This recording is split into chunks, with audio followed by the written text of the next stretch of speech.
君のことば繰り返し寝ても覚めてもやまないそっけない君の笑顔が恋しくて星に願うのまた会えるよね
And with that, I want to start our today's broadcast of the LRS Playoffs. Day 1, actually. Wait, I fucked up a bit. I wanted to... Yeah, okay, guys, give me a second. First of all, I want to just show you the... I want to show you the whole schedule, but I have not... bad preparation. Obviously, I have not saved the schedule, so we have to wait for a moment until I find it. How? But where have I saved it? No, where do I have saved it? How? Must be downloads, right? Yeah, okay, found it. Never mind. Okay. So first point of today is I will show you the schedule of the LRS players. We have our 6 teams that are confirmed: Golden Lights, Volticons, and 9Z, Globant, Mace Gaming, Dr. Esports Club, and Malvinas Gaming are all confirmed in the playoffs. And today we have directly a complete or mega banger game. We have the Golden Lions against Volticons, the finals match of last split. I just want to say. Last split, Volticons stomped Golden Lions 3-0 in the finals. So, this time I think Golden Lions looked in the split a bit stronger, I must say. But we will see. Wait. Activate this. Remove this. Yeah, we have our day preview today. I think Golden Lions, this split, they looked a bit stronger in their best of 3 that those teams already faced. In the regular season, Golden Lions won 2-1 against the Volticons. And some things have changed, though, coming into today. So, Volticons... Well, first of all, let's speak a bit about the standing. Golden Lions, they are second place with a match score of 5-2, but a game score of 11-6. While Volticons are on the fourth place with also a match score of 5-2 and a game score of 11-7. So those teams are technically very close together. So let's see what they can do. There are some new things happening here above both teams. Last week, the Volticons, they pushed their support Camilo into the staff and got a new support Shadow. With new, I mean obviously an old support, because Shadow is a LATAM veteran that has won the LLA on multiple occasions. So definitely a crazy pickup here from Volticons. And with Camilo still standing in the staff, I am also thinking this might be actually a really good change, because usually I'm not like, okay, middle of the season changing a roster. I'm a big hater of this, but with Camilo staying in the team, it gives me more promise that this change is actually not interrupting the team too much. On the other side, Golden Lions, their star jungler Gangs is involved in big LATAM drama. The accusations are going really deep, and nothing is confirmed. I just want to say, we have no factual information yet, but there are accusations of actually match manipulation from gang sides for like many years, actually. So this could be really dangerous for Golden Lions and Gangs especially, because I think in his home country, this is like, you can go into jail for that, So even though I think like, right now nothing is confirmed and shit, we don't know, maybe he's innocent, maybe he isn't, but at least probably Gangs right now has a lot of mental load from these accusations, because even if he's like innocent, then I have seen in the internet there are many mean messages towards him and stuff. So he also has dropped some tweets that don't spark that he's very calm about the situation right now. So there's definitely some mental load on him.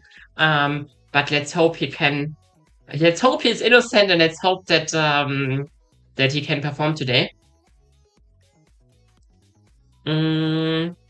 Else, I just want to speak again about Golden Lions. Golden Lions last split, they got second place, 3-0 by Volticons, and then they have changed their team by a lot. They have only kept Gangs of their second place roster, kicked everyone else, and acquired basically the whole rest of G3V esports of the LRN, the second place of the LRN.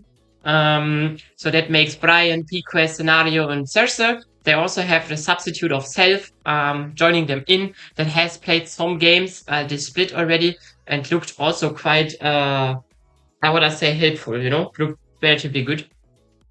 So I think the Golden Lions roster is definitely one of the strongest right now in the LRS, and I would assume that they can make it far into this playoffs. On the other side, we have the Volticons. Volticons' new organization, and they're coming in last split and immediately winning the split, and they have they have changed now their support, but else besides that, they have the same roster from the split 1 where they won. So theoretically, this team should be giga strong. We have like players on top lane, like, look at Shorty. He has multiple very good splits in the LRS. We have Youngler Matorte, that has not too many crazy results, but performed really well here for Volticons last split and this split already. Then we have on mid lane Didi. Didi has has won the LRS before, as well as had many top finishes and looked really strong on the Rift. The AD carry and Shaka is, I think, definitely one of the strongest players of this roster. He has won the LRS many times already. So he's definitely, I would say, a veteran of the scene, and like probably one of the best, at least top 2, top 3 AD carry here, with no doubt going into the playoffs. And he's reunited with the support Shadow that has played in the past with Chaka together, and they won the LRS. So it will be really, really strong bot lane duo here, and I think there must be a lot of attention in general, because Golden Lions bot lane duo is also really strong. So bot lane will be a strong point here. And then now Shadow is coming in instead of Camilo. You can see he has not just gold, like first places in the LRS, he also has first places in the LLA, and was going to Worlds in 2020. And that being said, obviously LATAM at Worlds, most of the time they're going out relatively early and shit. But in play-ins back then in 2020, the support Shadow and his team, they won in the group stage of the play-ins against the Chinese team LGD. So definitely something that you can, can be, it's like something that not every player in LATAM can tell you about. It must be said that later in the tournament they lost 3-0 against LGD in the actually qualification matchup after the play-ins, but at least in group stage they performed really well. So good to know here. If you look about the champions here, before the game starts a bit, what champions do they play? Then we see that Golden Lions top laner Brian, he's he has one of the smallest champion pools of all players that have played every game. Now you would look at like the AD carry of Golden Lions and think, yeah, but they have played the same amount of champions. Yes, but the AD carry has played like a whole week, not one single game, because Self was playing. So Brian is definitely one of the players that likes his comfort champions, especially something like the Cyan or the Renekton. I think two champions that I think are really, really good, and a lot of especially Cyan, I think is really insanely strong right now.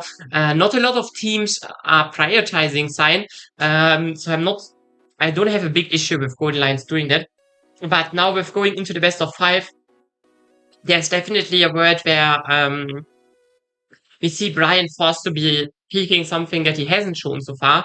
And with that, there's always the risk of, maybe he is actually not comfortable on more champions. I do think he will be probably comfortable on many more champions, but there is just no proving for that. On the other side, we see Shorty.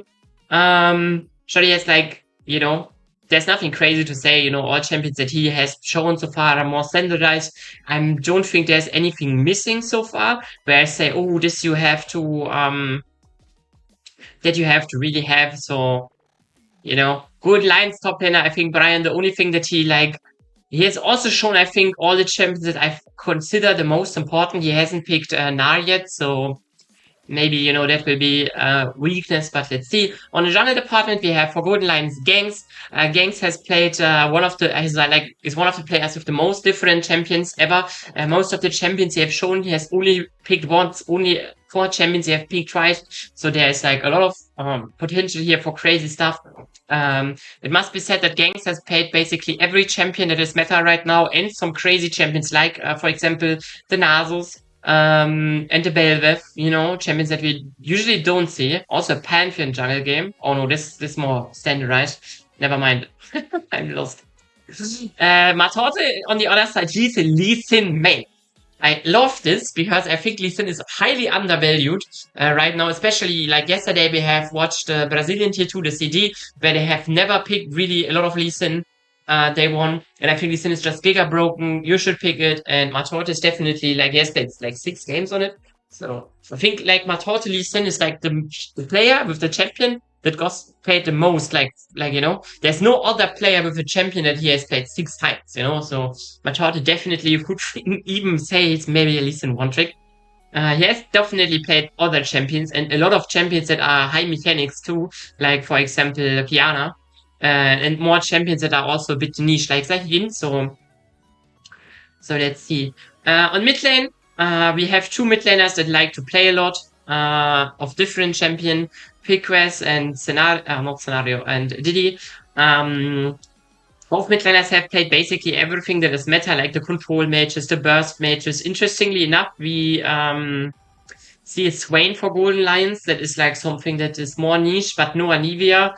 On the other side, yeah, I think there's nothing really too crazy. Aze, we haven't really seen a lot, but both mid laners have played, so Yon also something that might be crazy. On the AD carry position, we see for Inshaka. Inshaka has put on one of the craziest Lucian performances of all game. Maybe in Shaka Lucian game, this one Lucian game was maybe the craziest AD carry performance in the whole LRS so far, this split. So definitely something really scary. Their new support has only played 2 games yet, so the colors are wrong, my bad. But he has in the past not played Melio, so not sure if Lucian Melio is still a thing. Though we have seen Lucian with other champions as well, so maybe there's not of an issue. Also, a lot of Ezreal. We have seen the mages too with like Mel and Ziggs and everything else that's this meta. We also have seen a Yunara. Yunara is a champion that it's fallen out of the meta a bit, so interesting to see here. On the other side, scenario, he's played a lot of Caitlyn. He's like a Caitlyn lover. Caitlyn not prioritized by Volticons at all. It's like the only thing that is mentioned. I think also Senna and Seraphine are interesting picks here that Golden Lions has picked in the past. On the support, again, Volticons, they have a new support Shadow. So not much to say here. I have in gray, I have highlighted some champions that he has played in his career a lot that also could be relevant today.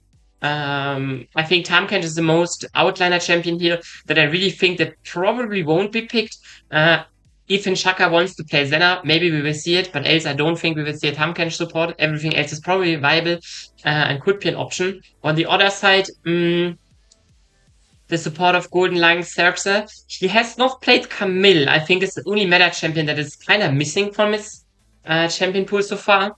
But definitely else he can play everything meta and has like strong synergy champions with his AD carry too. But we have to see if they're... We have to see, honestly. Camille is really strong, but maybe both supports cannot play it, so it won't be mattering today. On the first pick side, we don't see anything too unusual. Volticons really like to prioritize an Ezreal. Definitely understandable. Else, we have seen champions. Cyan first pick is also something that we don't see that often. So, yeah. On the other side, I think there's nothing too crazy. Anything that is picked a Karma maybe once first pick. That's something that we also don't see all the time. So, yeah, let's see. Just because I see it right now, I want to highlight this here. This here I want to highlight. This is the matchup you should be all aware of today. Scenario against Inshaka. I think Inshaka is like looking like a beast. But Golden Lions, I think on Golden Lions, like everyone looks like a beast, including Scenario. So, and you can see it, CS per minute, both toe to toe, both on top of the league. We have damage per minute. It's complete toe to toe, ice height. There place 1, place 2 on goal. That per minute scenario is a bit behind. So, but like they're also toe to toe. There's someone else first, and only KP they're a bit behind other AD carries, both of them. But I think, it is depending on how AD carries are played. Both of them have played mages in the past, and mages are usually champions that have less skill participation. So, nothing too crazy here. We also see like champions that we have seen so far. I think there's a bit more that Scenario can play, as you have seen in my graphic. So, yeah. With that, I think we should go into the draft. Any minute now. We have predictions here. Oh, where's my prediction? I think honestly, both teams can win. Both teams can win. But if I would have given a prediction right now, I say that Golden Lions wins. But I'd say 3-1. 3-1 Golden Lions is my prediction today. But I would definitely be I think this is just my feeling, and I feel like the side of Volticons, they could also just win 3-0, There's no doubt in my mind that this team has it in it to make today a quick one. But let's see, we're going into the draft. Give me a second, I have to open... Oh, nice leak of my computer. I want to open the music files. The music file that we have for draft. Oh. No. Okay. And with that, we are in the draft, you could say. We have first pick Locker, a champion that I have not spoken about because no team has played it so far, but they had no chance either. Locker looked completely insane. Everyone that has seen this champion in solo queue might agree with me here. And it's a really strong first pick, I think. It's a really broken champion, and this could be already, for me, already Volticons, they are with first picking Locker, Golden Lions have now to show up, I think it's a big blunder to not ban it here, actually. Preparation-wise. I have here that some teams like to play Silas, some teams like to play Galio against Locke, but I'm not really a big fan about this. Let's see how Picos can do. We have seen in the LRN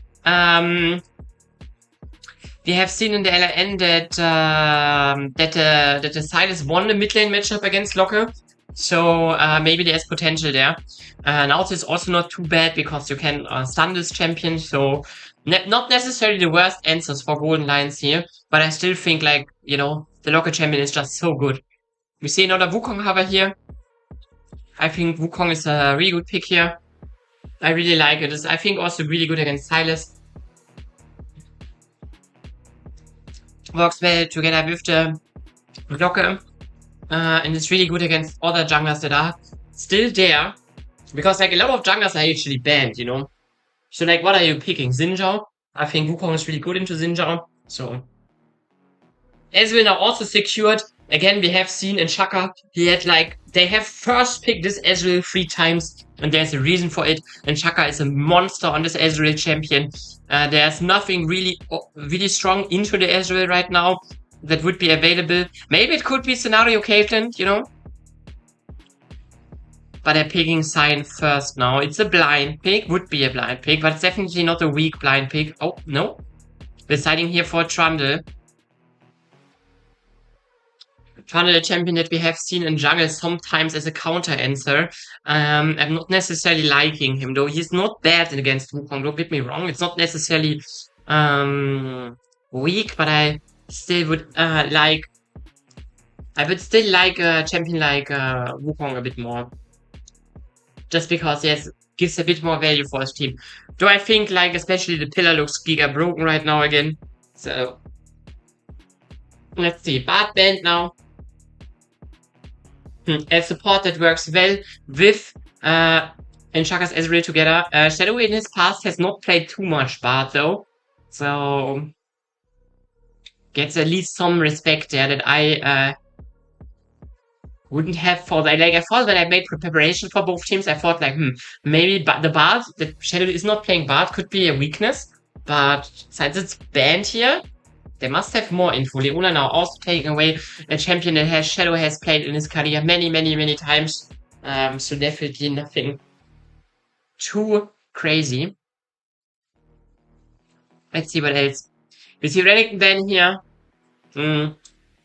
Definitely a strong champion on top lane. Again, Brian is not known for playing too many champions, so Sion now also taking away. I definitely can understand it. So Brian really prioritized Sion the whole year, the whole season, I mean. So nothing too crazy yet. Seraphine picked here now. Scenario has played this AD carry before, so definitely something that was more, you know, how to say, was something that I would expect here. And also theoretically, Camille is still open. You know, if Shadow would play that, that would be kind of fine here, maybe. But I'm not too sure how good it would be here. Jace, blind pick here would be actually not that bad. Sign is already out. The only really counter pick they could pick here would be the Yorick, I think.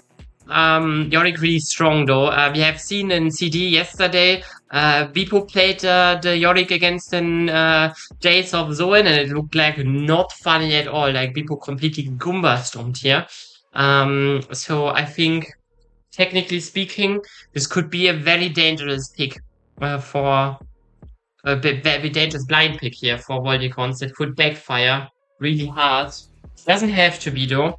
Brian has not shown as many champions as other top laners, and he has especially not shown Yorick yet. So maybe that is not his comfort. We see Rel now, picked with the Ezreal. It's a fine pick against the Nautilus. You can answer his roam. Though I personally prefer Nautilus over Rel. But it's definitely playable in both directions. That's fine. Nothing to worry here. Now let's see. Ambessa top lane is the answer that is chosen here. It's a champion that we haven't seen picked by any other top laner into the Jace. So I would assume it is not the best matchup. It's probably also not the worst matchup, don't get me wrong, but it's probably not as good as all other matchups that we have seen in the past. So we have to see how both teams make it work here. I think there's definitely potential for both teams, but I see like it will evolve a lot around Diddy. Like, let's be straight to it. Diddy will be complete important in this game on the Locker. Locker is a really strong champion. We have him. I have seen him lose once against the silence of all champions. But besides that, we haven't. We have only seen bigger Storm performances from this champion. So I would expect no less from Diddy here. A very strong player of the LRS that can definitely do a lot of damage here on a champion like the Locker. On the other side, I think like in general, I just like Volticon's champions more, you know? I like Jace more than Ambassador here. I like the Wukong more than the Trundle. Locker obviously is Giga OP. I think also, I'm not saying that Seraphine is bad per se, but like a lot of the 80 damage has to come from the Ambassador and the Trundle now, what can be hard. Can be hard to pull off. And also, like, you have no 80 carry. Neither you have your Cassiopeia. So Golden Lions actually has barely non DPS. Like their DPS is like really bad. Mhm. So this could be like a really, really big weakness here for them, having no DPS. Also, I do think personally that Seraphine as a siege champion is not the best either. Yes, her Q is like AoE, it makes like execute damage, but I feel like it's like not, you cannot compare it with other siege champions. So I think it can be really hard for them to play. On the other side though, they have a lot of all-in power, you know? They have like the Nautilus engages, they have an Ambassador that they combo with that, they have a Silas that want to go forward, they have a Planet that wants to go forward, and they have a Seraphine to back that up. Like you could go into a Death Wall comp where you know, with Seraphine shielding, you just run over the enemy and run them over. And I think if you look at it from that perspective, it could be really hard for Volticons to avoid that because like their only abilities are the Wukong ultimate and like a Rel, but Rel is like a bit harder to play when you have to go backwards. So we have to see that. Also, like Diddy, for example, the Locker he wants to use this dash definitely more offensively than defensively. Yes, he can use it, but it's definitely better to use offensively. So we have to see what happens. Yesterday we had a bug in the CBLOL, by the way, where the targets of Locker Q with this skin went invisible. It was obviously not in-game for the players, but for the stream, it was like this, and it looked like really funny. But apparently, it doesn't seem like this time. We also see a very early roam from Xerxes, starting his level 1 on top lane, put Shorty in a disadvantaged position. Important here because I think Jace Ace would probably dominate the early matchup really hard, but now he lost a lot of HP and his flash, what makes him actually really vulnerable to Trundle ganks. He's also pathing topside, so that could be the first kill we could see, maybe the first major skirmish we could see. Wukong also will path topside, so you know, there could be a 2v2 on top side, and Shorty right now loses a lot of HP, can fight back though.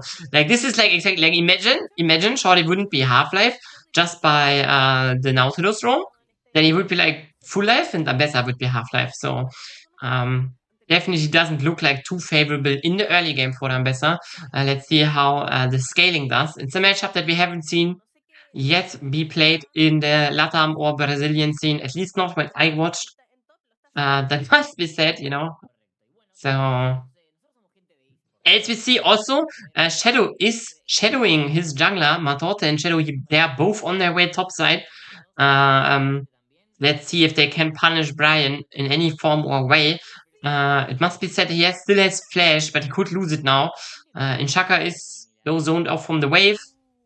Brian is completely safe here. He knows what is happening. He's aware. He's playing safe. And That, I mean, like, Jace has to reset, he has no mana. So he wants to get a tier. So nothing too crazy happens here. Trundle also drops top lane. Scuffle goes immediately bot lane because he knows he cannot contest top side with Rel being around. And with that, we see Nautilus now opening top side. Really important. We also see light slight invade, though since Trundle has started bot side, there's nothing to do there besides getting some vision. They're still looking top here though. Both supports now on their way on this top lane. And still, there is a control ward here for Volticons on top lane. Yes, we don't see it right now. The observer is not showing it, but now we are seeing a fight top line. Nautilus will be there. Oh, I wish I could see the fight, but we don't see. We are blessed with mid lane 1v1 where nothing happens. But in top lane, there's a 2v2 fight happening. Oh, Brian actually lost a lot of HP here, but nothing more. Let's contain his flash. So, also still has teleport, Jace doesn't, so he can definitely reset, get his HP back, get into a better position without losing too much. But we still see both supports. They're hovering top lane quite well. They want to ensure both their top laners a great time. And with that, the wave goes in. Brian still loses more HP, but Shorty, you can see he's like really careful of how far he steps up because Zerx is still there. But now he might be in trouble. Shadow's coming. They're getting the flash out of Zerx. Well, that's really important because like with supports roaming that much, there will be a lot of skirmishes in which Zerx will be involved where he has no flash now for the next probably like not 5 minutes but like for 30 minutes because he probably has the flash cooldown rune. This rune in general is really good for tank supports because it's not just reducing your flash cooldown, but it's also reducing your item cooldowns. And Locket, for example, is an item that many supports buy right now, tank supports at least. So you're reducing the cooldown of your Locker, for example. Lockhead, not Locker. Something different, yeah. So not that bad. If we look at CS diffs, we can see Brian, he's suffering right now. Never mind, we have to look at Inchaka here. He's in a very dangerous position. He's trying to fire back, but there's an ultimate from Seraphine and just an easy first blood here for Scenario. It is the matchup I have said before, but oh, on the other side, we see Diddy securing his first kill, also with the help of a support. So, both supports finding impact here. The question is just, who can get more out of it, Seraphine or Locken? I think Diddy is definitely in a prime position to get more out of it. If he can now snowball on this kill, that would be really, really strong for his team. And definitely something they also need to withstand the death ball comp of Golden Lions that they can throw at them later in the game. So, yeah. I really like it so far. Let's see how it continues. We have Matorte now also on PQuest. PQuest has no flash.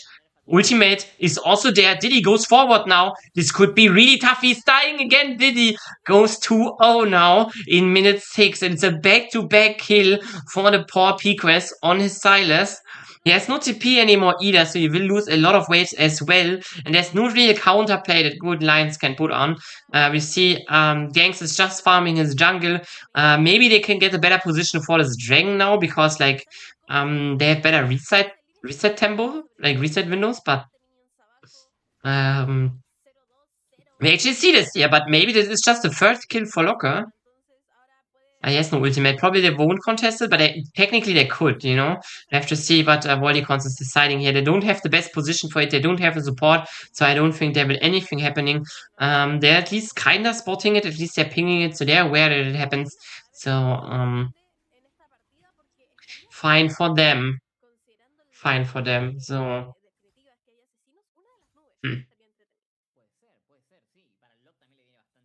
Okay, with that, the game starts relatively fine here. Like, both teams have advantages and weaknesses. We see, for example, top lane CS diff, slight CS diff for Shorty on a Jace, something we would expect. We have a slight CS diff also for the jungler, Matorte here. But it's really just like basically one camp. Maybe it's even zero camp. It's like really half a camp. Others we see also slight CS lead for Scenario, but it's really only a slight CS lead here, like one. Though he has more gold because he got first blood and stuff. But I think for Nchaka, this is not the end of the world. He can get into this game cleanly. And I think the only major advantage is here in mid lane. Diddy with 2 kills here ahead of Pequest. And there's a lot of attention still going around mid lane. You know, we can see both supports here.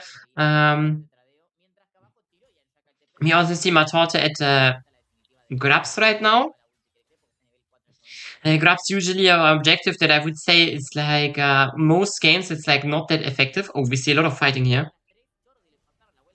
But especially with like how Shorty, like how dominant Shorty is playing his lane right now, I think the Grabs might be for like might be able to make use of them.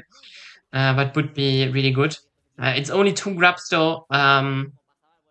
But it's enough for the buff, but like obviously 3 would be better. But Golden Lions is there to contest. We see a fight now. Jace is teleporting in. There's nothing more that can be gained. Only an area contest here for Volticons. On the other side, we see Ezreal now pushing in bot lane prio. So you can theoretically rotate somewhere. Or at least get deep vision. Oh, he has no ward, so. But he uses the plan, so he's now knows that he's safe for at least 20 more seconds, maybe. So. It's the game is like still a bit slower for the normal pace of LRS games. We see Pickles has still no flash though, so there's definitely potential for mid-action. Also Diddy has still no flash, but he has no first item, but it's really, really dangerous, you know? The first item power spike on the stalker could mean that he might immediately finds an engage angle here on the yet still flashless Pickles. Still we are watching top lane though. And there's like, you know, we see like that's exactly what I mean. You know, Shorty has just the control over it. Brian has to be always a bit on the receiving end. Now Gangs is here though. Hovering a bit. Maybe they could even look for Shorty, but he has his flash, so it should at no stage of the game should he be out. Brian just misses his ultimate here on the Ambessa on a basically standing still Shorty.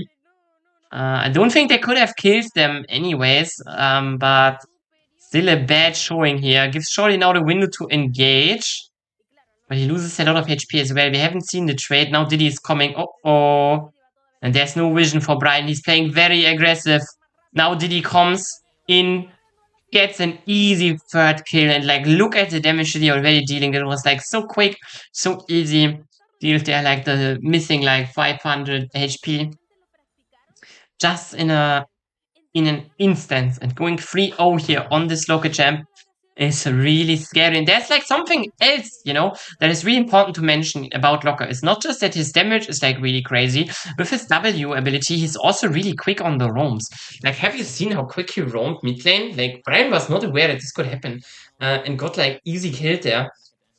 So by flash here now, if Pequest is still restored, there's still an item lead here. So if like Diddy hits like 3 Qs, there could be danger evolved. 3 Qs hit it, but has backup from his team, so Diddy cannot follow through in this play. It seems like Silas also now resetting, probably getting as a rocket belt here. As we have now item finish in top in jungle for the sides of Voldicons. Gang still a bit behind in item department. But could be that this will be hard for them probably to contest the next dragon because of it. I think still, even if he has his first item, will be hard to contest because Diddy is just so strong right now. But he's like also not unbeatable right now because yes, he is ahead. Yes, he's a lot of gold ahead, but he couldn't really spend this gold in a major advantage yet. You know, he's basically dead even with Pequest right now. So, oh, we see an engage now. Shadow finds it. Ultimate of Diddy is coming in. Now the resets are there too. Surtzer needs to be careful. Will probably die too. Assassinato Double gives another reset to Diddy, but I cannot get more. But this is already more than enough. 5-0. All of the kills are in Diddy's possession here, and this will be really tough now. With him resetting, let's see what he can get here in the base. Wait. Okay, he got upgraded boots. Is that all? Okay, we have a replay here again. It's like very, very nice play from Shadow Flash. His forward finds both of them. Then the 2-shot barrage and Diddy's 1-shot damage is just enough. It's a good ultimate from Matorti here. And with that, it's just a finished deal. And we see an Hextech alternator and the Finnish boots now for Diddy, making him really, like a big threat to everyone in the lobby right now. There's definitely no one he cannot 1v1 right now. And like even a 2v1 position, there are like many combinations of champions he would probably also can just one-shot one of them and then take out another. And with this strength, they're also now attacking the turrets, you know? Seraphine gets some alone time at the bot turret. Maybe she will even get it. But it should be first blood turret secured for Volticons, right? Yes, they're at least getting the first blood turret. Not sure if, yeah, the bot lane turret will, oh, it's not falling on this wave yet, but it's like 1 HP, so should fall, sooner than later. There's nothing they can do. Even if Jace has like teleport, you cannot reach it in time. Even if you would teleport, would be just int. Seraphine gets like second turret, but still 4k on the clock, you know. A bit less now, 3.5k, but it's still really tough position here, especially because like Gold is like so heavily put on champions that are really strong in the mid game if they are ahead. Like, you know, we have the Loki that is Giga Fed, but we also have a really strong Jace here that will finish a second item relatively quickly because he is so strong. And 2 item Jace here probably will be run circles around Ambessa. Now second dragon is slain. It's 1-for-1 now, and Piquest. And I think like with Silas, you're one of the champs that is like less scared of Dove. No, Matote needs to be careful here. They don't have Locker with them anymore. He is now finding a great Freeman ultimate. This could be completely disastrous. Oh my god, it's triple kill? Assassinato triple secured for the locker, and it just like even though Golden Lions find a situation where they're just like earlier there, they're getting a lot of damage out. They're killing Matorte. The Seraphine ultimate is really good, even hitting Diddy, but it doesn't matter. He doesn't even need to flash. He's A0, and it is like it's a completely strong standoff performance. And again, I want to like re-say my the statement I made while draft. I think letting Locker open here from Golden Lions was just a huge mistake. Obviously, yes, we haven't seen Diddy play this champion yet, but you have to think about it. It was obviously like, not available yet because it was still like the patch before. So he had no chance to pick a 2 and like I don't want to say that Locke is necessarily an easy champion, but he's like very OP right now. And I've seen a lot of players on the a lot of people that I know on their first Locker games, they already got like pentakills, or like stomped and carried a game. So, I think a player like Diddy, yes, maybe has not played that much Locker yet, but does he really need to play a lot of Locker? Like maybe probably 10, 20 games are enough for him to be on a position where he can just 1v9 a game here on this power pick. If that also the next neutral objective is secured, it is a Harald, and I think Ambessa is now on the menu. She can get away for now, but the turret though can really not get away. Also, like you can use Locker Q theoretically to get a lot of hits with the Lich Bane, because like you can activate your Q 3 times. So you can like Q auto attack, like the enhanced auto attack, then Q enhanced auto attack, Q enhanced auto attack. It increases your DPS to objectives a lot as well. Generally just really looking like a strong champion. 6k now on the clock nearly for the Volticons, and they're setting a strong statement in this game one, especially Diddy. Though I think their success is like heavily carried by the strength of this mid lane champion right now. So even if Volticons would like continue winning this first game, I think there's still a lot of potential here for Golden Lions to bounce back in this series. Harald is now used on mid lane. Usually we see Harald play to cover up in Dragon play as well, do 2-in-1, but Volticons are just deciding to do it really early here. Maybe looking even to dive scenario. He's stepping away though, is carefully here, and Not sure if this is the best Harald value yet. Oh, nice pillar here too. Diddy has to dash defensively. Shorty cannot. Now great rel engage followed into a great ultimate of Seraphine, but we have to see who can win this fight. Gangs still alive. Ooh, Diddy now he's in a dangerous position. Can he get out? Ooh, the control is not enough yet, but flash behind from Brian. Big shutdown secured. Golden Lions, they just can find an over aggression here and kill 4 people off Volticons. It's exactly what I mean. Like, this Harald play is like, yeah, but like, Golden Lions, the only play they have is to answer it. And answer it, they did. Found a really good angle here to bounce back, hit their opponents, get a lot of gold back here. Like, especially like the probably 1k shutdown for them better. It's like, it's really, really, really, really good for Golden Lions. They can definitely bounce back now in this game position. Still, it is not easy. Yes, they got Diddy. But like, it doesn't make him weaker, Yes, your Ambassador is now a lot stronger. I'm not saying otherwise, but like the Locker is still completely strong here, and you have to kill him at least more than once. Though he has no flash now, so maybe killing him another time is a bit easier. We have to see how it goes. Definitely both ways are possible here. Like, would be now that Golden Lions is slowly getting back. Now we see another catch. This time Shadow is on the menu. He's just easily slain. And another catch here secures the top lane turret as well. Golden Lions. They find a way back into this game. And that must be like,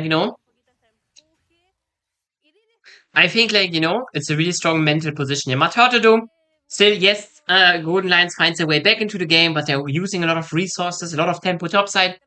So Volticons now, they can do their turn and securing the dragon here for them. It's only a second dragon. It's not the end of the world.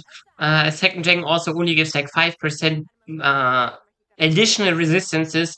And the only champion that has both resistances yet is Rel. So it's not like this mountain dragon is like really doing them a huge favor right now. It's obviously also not useless, but let's be real, the 5% for like most members of Volticons besides maybe Wukong and Rel, it will be like a single digit amount of defense stats that they will gain. So not too big of a deal, probably. Now we see Gangs on the menu. It's getting attacked. Ultimate of Loki used, but they cannot go deeper here. They tried to go deeper here. What the fuck? Gangs just get annihilated. Diddy had struggles to get away. He cannot get his ultimate here secured, like the stack for his ultimate to get an execute faster. But still crazy how much damage this Loki does. And I haven't seen him like for like 2-3 minutes. I already forgot how much damage this 10-1 Lock does. Importantly to do know here is that he has also like 100% of the kill of his team. What makes him carry a lot of responsibility here too, because if he falls, then most of the gold lead, if not all of the gold lead, is immediately falling as well. So TD has started it and he has to end it now too. Let's see. This first game is not over yet. Now we see a forward movement here from Golden Lions. It's getting immediately answered. And Diddy is close by here too now. He kind of does not want to be in mid lane though, so I don't think Volticons can really search for anything. Because, Shadow now. It's not dying though. It's fine. It's like, it is like, it is a situation where Golden Lions gets pushed out, but, if Locker would have been there, they would just be aced. Or like at least 3 kills would have been fallen. So, it's really, really tough. Yeah. That's what I wanna say for now. Now we see a grouping here with Locker. I really want to see next team fight. Golden Lions, they kinda now have to make sure that they're kinda not getting into a bad position. Hook now use. They're playing forward. Shadow has to W out here. Then delays a bit of aggressive potential here. Pico is now stealing the Locker ultimate, though he probably cannot use it as well as Locker. I'm actually also not sure, but he should get resets if he kills someone in Locker Ultimate, so maybe it's actually not that bad for Silas. They have to see how Pequest can use it. Steps forward here, mid lane is getting contested very aggressively. Searches for a hook, doesn't find it now. Brian now engage from Shadow, but Diddy, he's getting ulted from Nautilus, has to run away far and forth. Now we can finally get into the fight, but the first kill is already secured. Pika's job is low in return. But Diddy just cannot find a single hit. You know, he's not gaining a single out attack. He cannot do, like, basically a single damage. I think he didn't even hit one singular Q in this fight. And this makes it somewhat playable here for Golden Lions. They still lose the turret, though, even though they have a member more. True Shot Barrage is missing. Now Pequest is coming from the flank here. Nah, doesn't want to. Doesn't think. Can do. So with that, the game stays in the same position as it stayed before. But I think it's like, you see, it is not that easy to play for Diddy right now. You know, he has to be always careful, you know. He has to always do, it's like exactly, I think was, like, you know, that what makes their comp so strong. They have like they just have 4 minis and a Seraphine, you know. So, you know, the Locker cannot just dash in because every one of their champions is kind of somewhat a threat to the Locker. If he gets the seat there, they can just all start punching him. And he has to get close, but if he gets close, he kind of gets close with everyone. So, I think especially for Diddy right now, it's a really tough time. He has 3 items already finished in minute 24, so it's like really, really strong. But it also kind of depends if he can put up his lead into fruition. Last fight, he couldn't. And you see, like, you know, like, I'm not gonna say Shorty and Shaka are like necessarily bad into the game, but they're like not doing as much as they need to do here. Oh, teleport is now used. Locke is still far away. This could be another fight, but Locke has nothing to say. But then Shaka can E out of it for now. Locke is now kind of on a flank position, but we see Diddy, he does not really want to go there. Takes his good time. Nomatot already losing a lot of time. Diddy now, could he find something really good? First kill secured. Now the resets are coming. Third kill secured. This could be a pentakill from Diddy, and this is so easy for him here. For quadra kill secured. Tenari, the only one alive. He probably gets away. And yeah, it's just so unfair, I think, with how strong Diddy is. If he cannot get, like, CC's chained and killed or, like, pushed away immediately, then, you know, he just needs one singular angle to kill a singular champ for his resets to come in. And with that, he's like, actually, I think he has given a kill to Inshaka here in this fight. Only a triple kill, if I'm not wrong. But still, it's like completely unfair, I think. For the side of Golden Lions, I think their biggest blunder this game on this series so far is like letting Loco open here. It's not necessarily that they have played really bad here. It's just that this champion is so broken that it kind of didn't matter too much. But it's also like, I think, not the worst showing here. Oh, forward here. Yeah, that's something I also have to agree with Sora here. The comp of, oh my god, illegal damage from Locker. Has to reset again. Finds ganks now, but he can walk away, gets completely doubled. Has he again resets? I'm not sure. Yeah. Not double kill also secured for Shaka here. Picos will die too, and this must be the end of the game. And yeah, I think we can speak about Golden Lions comp as much as we want. I think with the Locker first pick from Volticons, they were already from the beginning of the draft on the back foot. Even if they would have drafted a better comp, this would be still been have a hard game. And with that, first game of the series is secured by a 15-1 Locker with 6k gold lead. That was from the beginning of the game very, very strong. I must say the Golden Lions didn't look weak, you know. I think this series, you know, they definitely have complete comeback potential. I wouldn't wonder if they go like if they could win 3 games in a row, because I think like this first game is just really, you know, the most thing it ever is it's like a showing of how strong this local champion is, you know.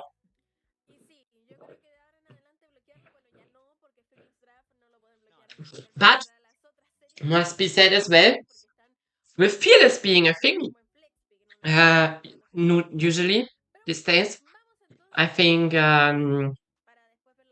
it's like he's gone now. It cannot happen again. It happened once, nice. Was a crazy game, but now Volticons they have to find something else. And with that, I also think I would do a short break. Yeah, I would do a short break. I think. Yeah, I'll be right back. I'm not sure if I do the full 6 minutes. Probably not. I will only do like I probably will do less. Um, let's say pause.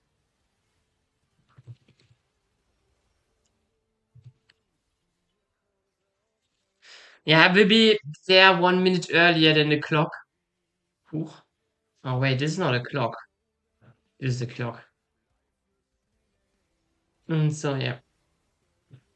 I will be right back. Wait, we can also activate this. Ooh, isn't that cool?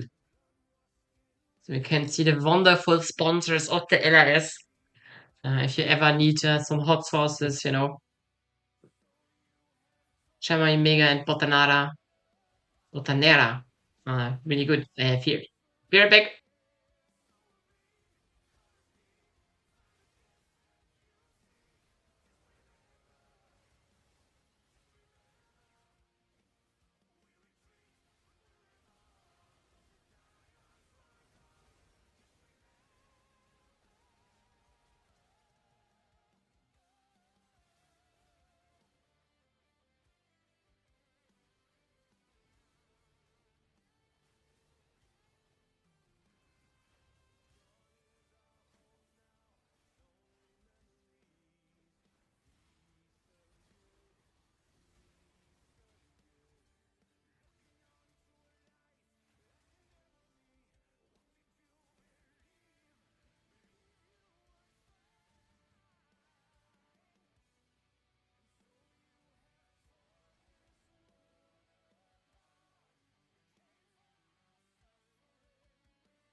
Okay, I took a bit more time. But it's okay. I'm returned now, and we will soon go into the second game of today.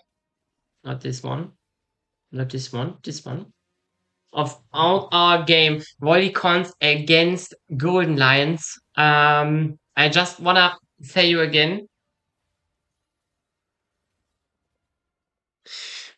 This was a banger matchup that we see today. I think, like, especially like Volticons, they won last split. They still have the same roster nearly completely. They have new support, Shadow coming in, but their old support has switched to a staff role. So I think it's actually like probably improving the roster and not taking it down. So, like some other role changes. That's like some other roster changes in the LATAM scene.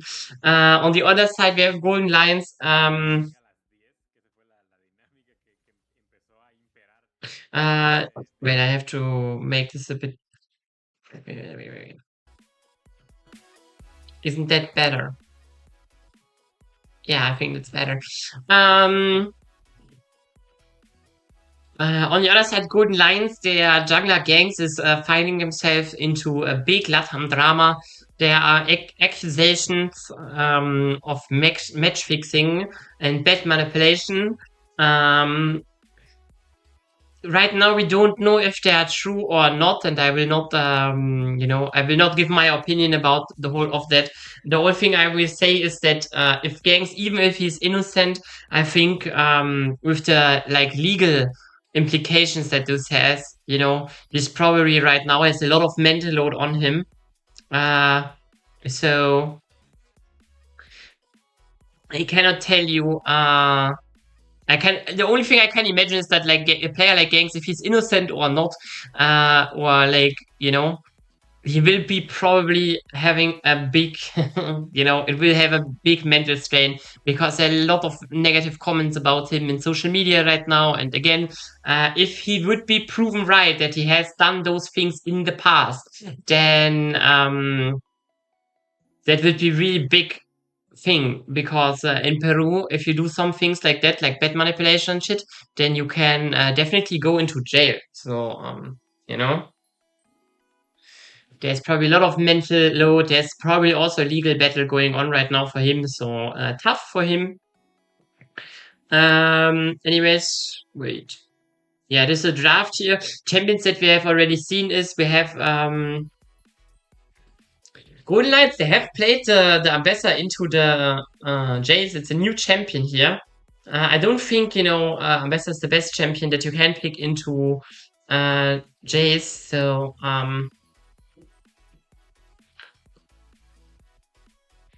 So yeah, I don't know. Has not played the Yorick either, so seems actually not be comfortable on the Yorick. That could be a weakness going into the later stages. So let's see.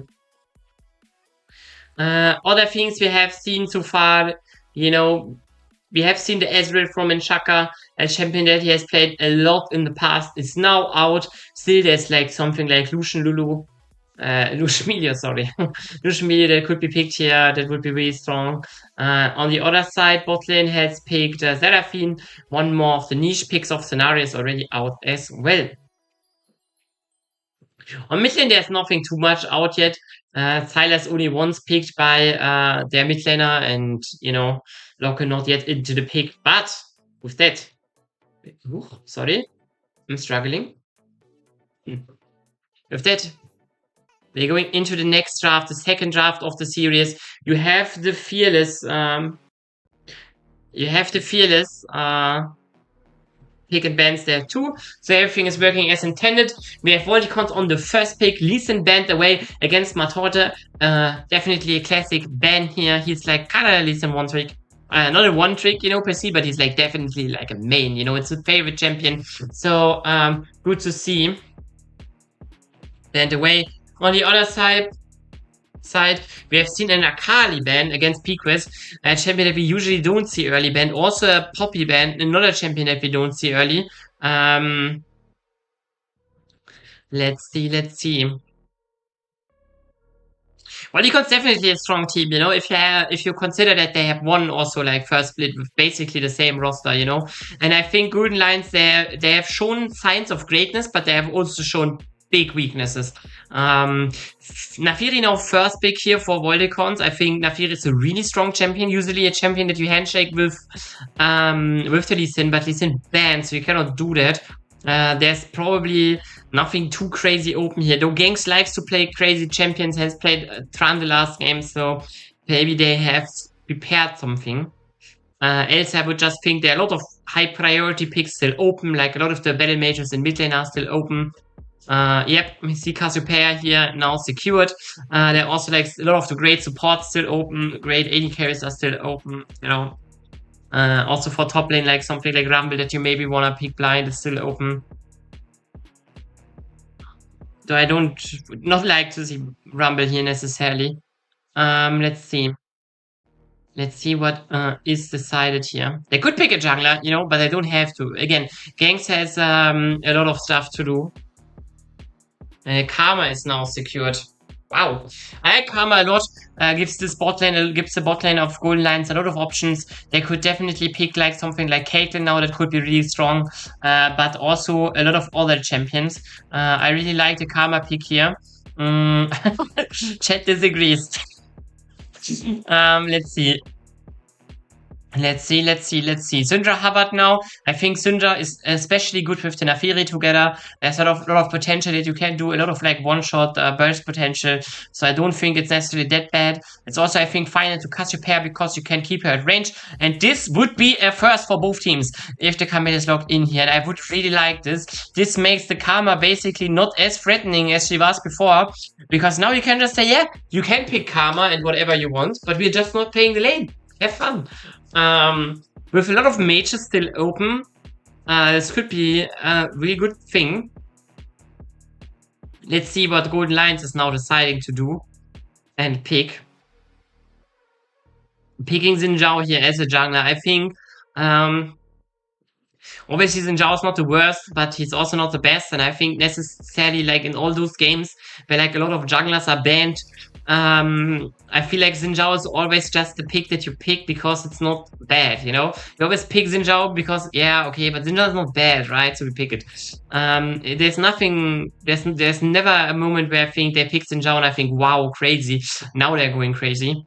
Rumble now banned as well, for the side of Volticons. Yeah, I'm not saying it's in, like, you know, Syndra has like a lot of good matchups here. It's against Syndra, it's really good. It's also not necessarily bad against Nafiri or Camille, you know, because for example, if Camille jumps in, you can cancel it with your ultimate. You can also cancel Nafiri ult in, you know. It's not too bad, you know, but also not too crazy. Caitlyn now taken out. One of Scenario's favorite champions is taken away. That would be really strong with Karma together. So, good that it's away, you could say. Cyano also banned. Brian's favorite champion is banned by his own team. And I still think it's really good because Cyano is just a strong blind pick and Brian's champion pool is not the best, so not the deepest, it looks like. So taking it away is really good. Let's see, Relic now also banned.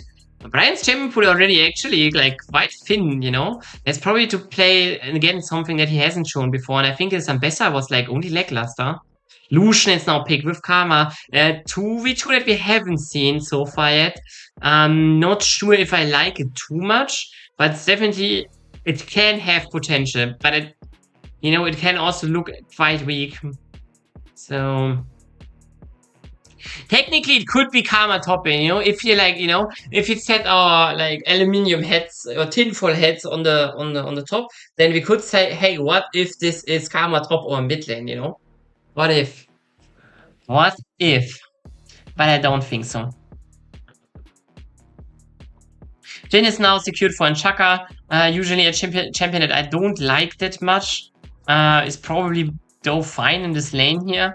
and is also working really good with his teammates. It's like really working well into this combo and deciding to pick Varus here for top lane in a blind pick.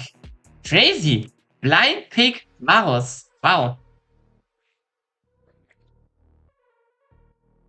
Let's see how they answer that, honestly. Golden Lions.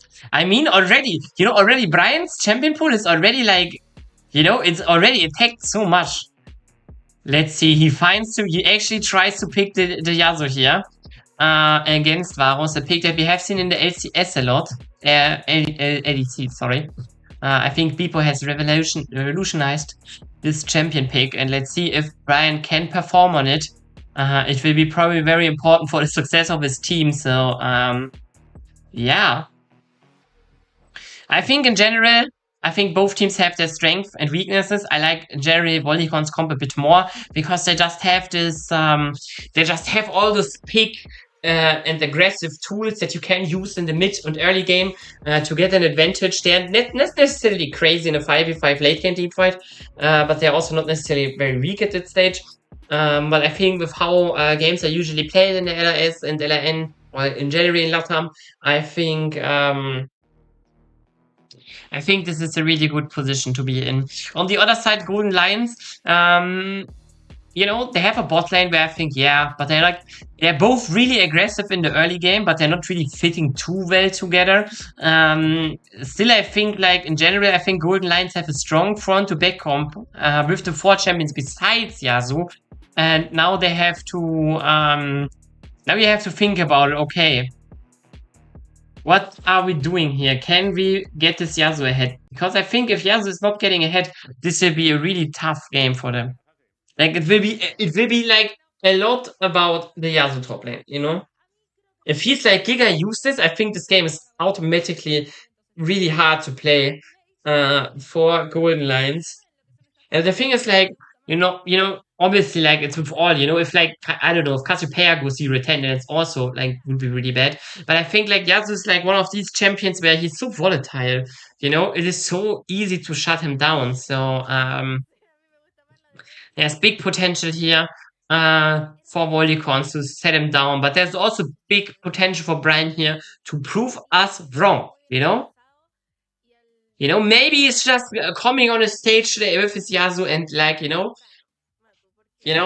just kills everyone, goes penta killing, left and right. I also can remember Perks has played when Perks played in international, Yasuo AD carry, and he was also 0-0, I don't know, 0-8 or something, and then he quadra killed some Korean team, so never count him out. We have to wait a bit more, but we will soon go into the game. We have to wait a bit more. I'm also interested to see how the bot lane matchup gets played, because usually we see supports really hard roaming. But on the side of Golden Lions, you might want to play a bit more for your lane with Karma. And on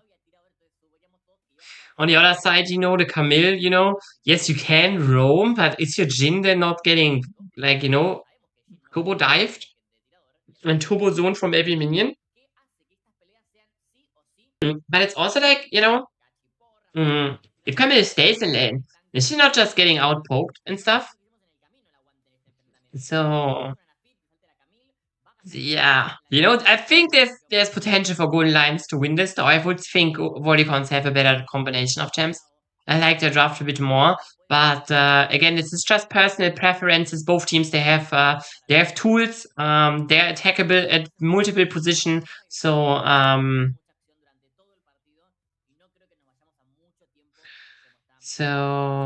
yeah. Let's see. I just want to remind you, this is the rematch of the finals of Split 1.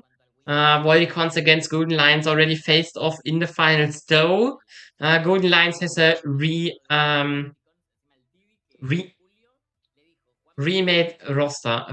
Besides gangs, everyone is from a different team before. So let's see. We have to wait a bit. Soon we'll go into the game, into the second game.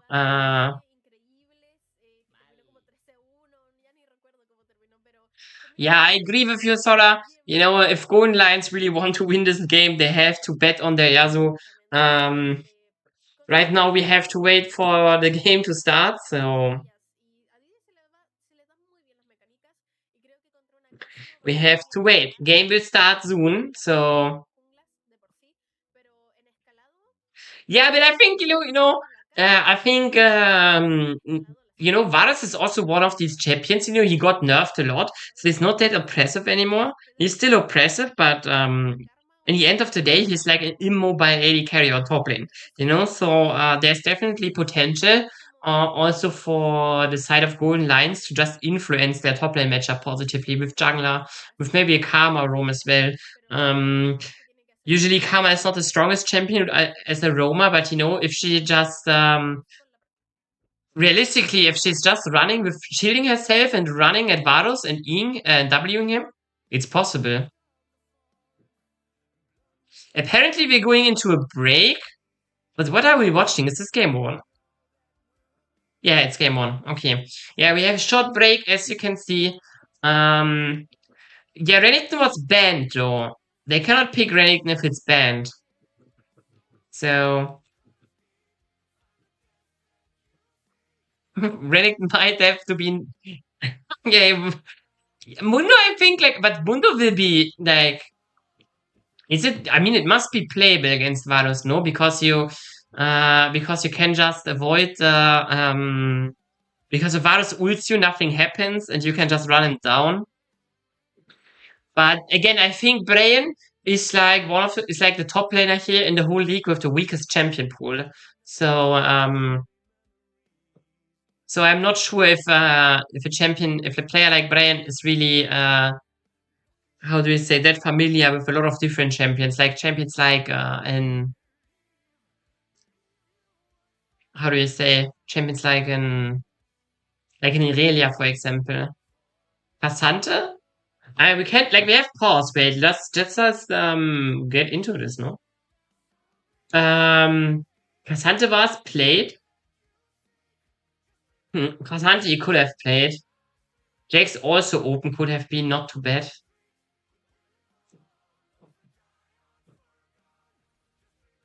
So yeah. But we have to wait.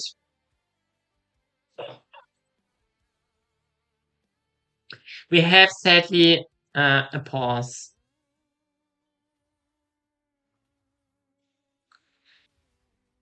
You also don't hear the music, I think.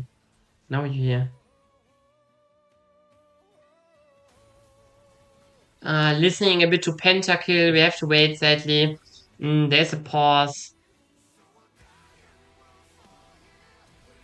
Watching a bit of last games. Here we see another crazy play where Diddy got like a double kill, I think. Yeah. In January, the first game was was really dominated by this Diddy play here. Here he gets like also double kill, I think triple kill even. Yeah, triple kill secured for the. And here I think they make a mistake, right? Is this a fight where they do a mistake? Where they cannot find anything and yeah, I think it is the fight where Golden Lions actually found a way back into the game by even in the end killing killing Diddy here, getting a big shutdown, so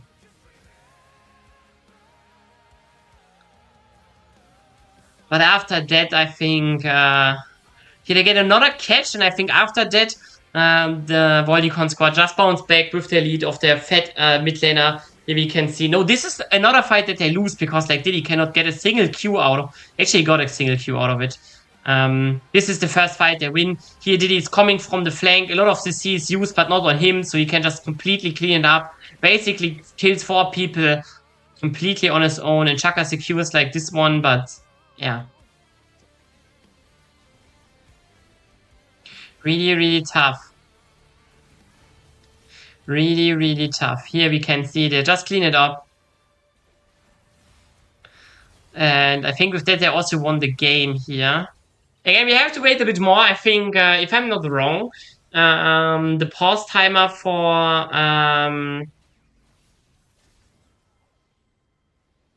oh, and with that, we are going into the second map of today's first playoffs game. Volticons against Golden Lions, the rematch of the two finalists of last split. They are meeting here again after a very dominant first game from Volticons. Let's see. In this game, the second game, it will be an interesting game to see again because there's a lot of volatility here for both teams, especially on the top lane. This top lane matchup will be giga valuable for both teams basically because if the Yasuo is useless, then I think Golden Lions will have a really hard time to play. And if the Yasuo is like strong, then Golden Lions has a chance, to giga roll. But it really depends on Yasuo. Now we see bot lane. Xerxes is like literally losing a lot here. Level 1, not bad played by Nshaka and Shadow. Now they're getting traded back, but I think it's still fine for them. Not the worst trade here for them. Let's see how the game can continue. Oh, this Casio skin looks like Sona. And it's flash out, I don't know. Looks like Sona. Let's see what happens here. On the farm department, we see like Golden Lions just having a slight lead on every position, basically, besides the jungle, in the clear speed. I feel he should be faster than Xinjiao, but not by much. Else, we see I think that it's like expected from the CS position. Yasuo should be a counter pick into the Varus. We also have like Lucian Karma, very strong early game bot lane. They probably can secure themselves a big lead. On the mid lane, we have Cassiopeia against Syndra. Yes, Syndra is not like bad against Cassiopeia because you can always keep her at range. But keeping at rage might not be enough in the early game because the castle pair, can just run you down. So Melee was not. They picked Karma first. They picked Karma first before Lucian. Like they picked Karma in the first rotation, and they picked Lucian in the second pick rotation. Oh, now we see bot lane here. This is exactly why you hate Karma, and you necessarily also don't want to play against Lucian because they have just so much priority. I do think Melee would have been better here, but the draft just went into a different direction. And again, it's not horrible. It's actually pretty good here for them, at least in the laning phase. And then we have to see how it goes because I think like the value of Karma here will be a lot around if she can like in the like early mid game on her roam timers. If she can find some bindings, those bindings will be the most impactful situation, I think. They will show the value of the Karma pick because Meteor is usually not good at roaming. Piquet, so be careful, he loses actually a lot of HP. Shadow roams first is something that we expect from Cassiopeia. So. Oh, did he? He maybe finds him. It's really close. Xerxes is now there, though. Flash is forward with the shield. And also with the binding. His first binding gets the flash. And with that, that's really good. Really good first use of Xerxes' time. Also, like, pressures Diddy a bit more, annoys him a bit more, makes his lane a bit harder. I think it's really, really good use of the Karma so far. Xerxes obviously now is a bit of like of the receiving end, but not that bad. It will be now really important how they can punish the Syndra timer, I think. Syndra without flash is relatively easy to kill. So we will see. So also like she still has tools to survive. She can obviously play safe. She can just throw a scatter the weak out if someone comes like Xinjiao, you can cancel his E. So nothing is over yet. Also see slight CS advantage for Varus now in this matchup. I think like how I would think this top lane matchup goes is probably that Yasuo is just here's kill threat. This makes him strong, but Naafiri is now here. Brian needs to run, flashes away the Varus ultimate, but this means he has no flash now. So has Varus though. So both top laners losing flash in a game where maybe the flash of Varus matters a bit more. So Nari here nearly dies, but they can secure Dragon. In a counterplay, they get Primera Sangha here. Matorte just dies. Shorty on this. Varus, he probably cannot kill Yasuo. Oh my! He dies too. Brian, that's why you picked the Yasuo. He's just broken. That's why. All the doubters in chat, they can put the fries in the back. Brian, 2-0 now on the Yasuo, securing himself a plating as well. And with that, he starts the lane on a huge bang. Important to say that Matorte and Shorty, they try to dive here. And as soon as Matorte dies there, Shorty on the Varus, he can just do nothing because he's standing in the middle of the wind wall. And basically what you can say at the point where the Naafiri dies here, we can see they try to dive Yasuo, but he's just completely dancing on them. Matorte dies, and now Shorty. It looks like, yes, this Yasuo is so low, but now the shield, now the wind wall. And in the wind wall, you can actually not hit Yasuo anymore, because you can just stand inside of the wind wall, out-take you, and you cannot hit. Matorte again top lane, losing again nearly all of his HP. So crazy position here so far. Brian is going deep here, looking for his own dive. Ultimate secured. Ganks is there. Knock-up now secured. Shorty dies again. He gets his ultimate out, but like so late, it doesn't really matter anymore. And Brian now 3-0. It is like how do you say? Last game Diddy was like with the Locker was 3-0 very early into the game. This time we see the Yasuo top lane, People have doubted this pick, but right now he just shows, honestly, just shows no weakness, because like I feel like Matorte and Shorty, they are like, they are their own fortune smiths here, They kind of gave Brian this position where he's now so strong here, and now it is like also it must be said that this Yasuo can like really easy accelerate his lead now, because Varus basically can't play the lane anymore. Yasuo can, his ultimate is nearly up again. He can just always now run in and ganks. He's there again. Oh, Shorty. If he's not careful here, he could die immediately again. He hasn't seen him yet. Uh-oh. He's careful. Brian has also Nado right now, so he doesn't want to step up. Banks has retreated now and secures the grabs right now. What will probably be really relevant here, the grabs actually for Golden Lions, because like let's think about this. Who will actually answer Yasuo in side lane? I say right now, no one. No one will answer this side lane threat. So securing all the grabs here is probably really good, so Brian can even get farther ahead on his Yasuo. Let's see.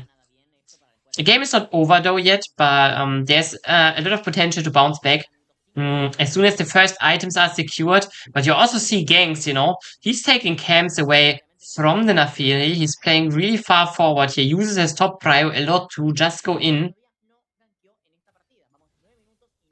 And now we see Brian, he's just completely lane kingdoming Shorty. If Shorty wants to step up for CS, Brian can just always go in. So really hard.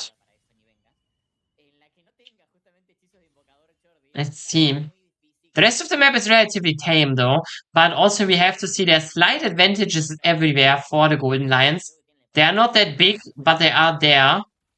And Brian, Shorty still fights a bit. He's not out of it yet. And now there's a lot of top lane rotation here. There could be another dive coming. Ganks now spotted, secures his cam. Loses these little ones. Now they're looking forward here. This could be a play. They're looking.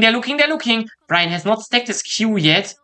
They cannot find anything yet, but Pequest is now there too. But they can just not reach them. Shadow ahead to flash though, so another flash they gained. Also we see like I still think like it's not that it's not a win yet, but it's definitely playable, 100%. It's just they have to find something with Syndra, for example. She's on 51 stacks right now, so she needs a bit more stacks before she can execute anyone. Like a bit more, like 70. But there's definitely potential here. Also, like I think like Scenario Karma, Lucian Karma, I mean they're not like they're winning lanes slightly, but like Chaka on Jin is like holding itself in a good position. What Karma builds here? I mean, I think it will be Mikael's. Trackball. Or it will be Mikael's most likely. It's an item that you usually see built by like enchanters first because it's just a really good active you can use here against someone like Varus Ultimate, Syndra Stun you can use it, Jin Snare you can use it, Camille Stun you can use it. There's just a lot of value for Mikael's here, so I think it will be Mikael's. But I think on Xerxes' next reset we probably will see it here. Now Brian, he's using exhaust, is going in, he has a knock-up soon, ultimate is hit, now he's getting hit by an exhaust from Shorty himself, flashes forward, now both flashes used, but it's so easy for Brian, he doesn't care, just run him down, so strong here on the Yasuo, doesn't even need Xerxes here, to just take a 4th kill, Pico is now in danger, but he finds a very good ultimate, secures his life. Shadow, he cannot dodge the Cassiopeia ultimate mid-flight, so, relatively easy target for him to block. And yeah. Also, like, in the meantime, like, the second Dragon for Golden Lions is also secured here, but we haven't seen, so, interestingly enough. Now we see Volticons, they're looking bot lane here, but there's nothing they can do, really. Never mind, they're going for ganks here. He has no ultimate, so this could be really dangerous. Gets a knock-up from Matorte, but this kind of doesn't matter. Scenario gets a kill, though. Gets killed by Syndra now. Now Pequest is coming. They're still between turrets. I think Diddy, he probably will not get away. He will probably be killed here by Pequest, but the rest of his team can get out of it. So it is kind of like a fair trade, 2 for 2. But on the other side, we see it again. Oh no, Shorty. He just gets palmed. He's like, for Brian, he's not even a minion anymore. He's just running him over like nothing. It is like so crazy. This top counter pick is paying off so hard. I think like, if the dive in the early game goes over the side, if Matot and Shorty can actually kill Brian there under his turret, I think then the game looks different. But with the 2 kills secured and another Brian is just running rampage here. He's also close to getting this turret. He has finished his first item as well already. Not sure if it's like the best choice here, honestly, because I don't think he's hitting a lot of tanks necessarily. But it must be said that Blade of the Rune King is a really good duelist item too because of the lifestyle for Yasuo. So let's see. 2. It's like basically again the whole gold lead is on one person. It's like last game where the whole gold lead was on Locker. This time the whole lead is on this Yasuo. Crazy to see. Stepping up now, still an item ahead, 2 levels ahead. Like Shorty has no ultimate, but with the windfall, such an easy tool. And Gangs topside 2, I think there's probably a dive coming. Maybe, but Shorty's also just leaving top lane. He knows he cannot protect his turret. He's like trying to secure blue buff at least, but not even that he can do. At least it's a blue buff trade here for both times.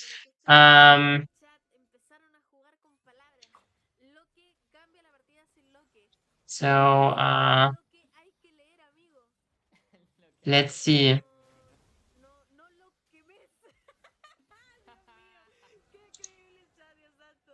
Let's see what we can see here.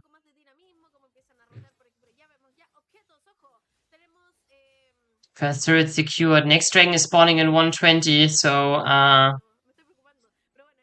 let's see. I think it's so hard for Volticons to play now because yes, I think the combo is not necessarily bad. They have like a lot of catch potential, but with Yasuo now securing his like world quest also, he can just go wherever he pleases, and I think he will do a lot of work onto the side lane. Now the Harald is also secured from ganks, putting Golden Lions in a really, really strong position. Let's see.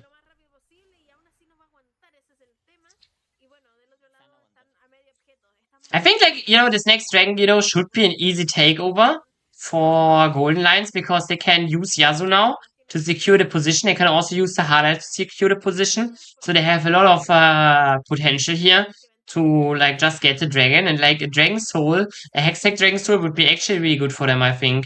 Because it just makes because it's an AoE slow, it makes it a lot harder for Volticons to play the game. Now they're looking on Scenario here, though. Matota could look for a dive here. Scenario has barrier, but this is all a nice sidestep here, but it won't be enough for Scenario. He will die here as easy as that. Xerx is now coming. It's actually slowing down the Nafiri, but she has no turret aggro anymore, so it doesn't matter. She will die, and with that, Dragon is spawning. P-Quest now. Where's he coming from? Just gets immediately put down here, probably. Tries to fight back, but there's nothing he can do. Just flanks for no reason into a man disadvantage. And with that, actually, I think a position where I thought, no way Golden Lions lose this dragon. They actually just probably lose the dragon here. But gangs, he's going in here. He's not giving it up yet. Maybe being a bit very, very, how do you say, over-ambitious. Yasuo's now being as well behind the sides of Volticons. And even though there's a members disadvantage, I think Brian can definitely, Oh, this Harald could be in Yasuo ult angle, by the way. Watch it. Oh, did he flash away? The Harald is now secured. Yasuo's going in. Did he dies immediately? Crazy. The dragon is secured though, but at what cost? Another kill is taken. And Brian, he's chasing. If he can get closer to Inshaka, no, he can't. And with that, Golden Lions, yes, they lose the dragon, but at least they're getting back into the position, back on the steering wheel of this game, I wanna say, because they also will secure the bot lane turret for Yasuo. So, while it was really, really, really, really bad setup for Golden Lions, at least they find something in the end. I like the Harald usage here. That costed a lot of flashes in the life of Diddy as well, so really good here. Nice bounce back from Golden Lions after struggling a bit, I wanna say.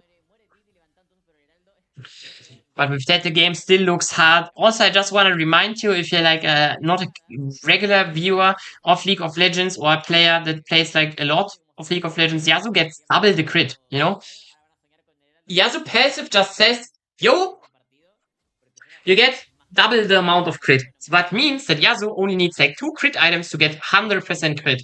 But makes this champion really good in this in the scaling department, because in the early mid game, because you having 100% crit is really, really valuable.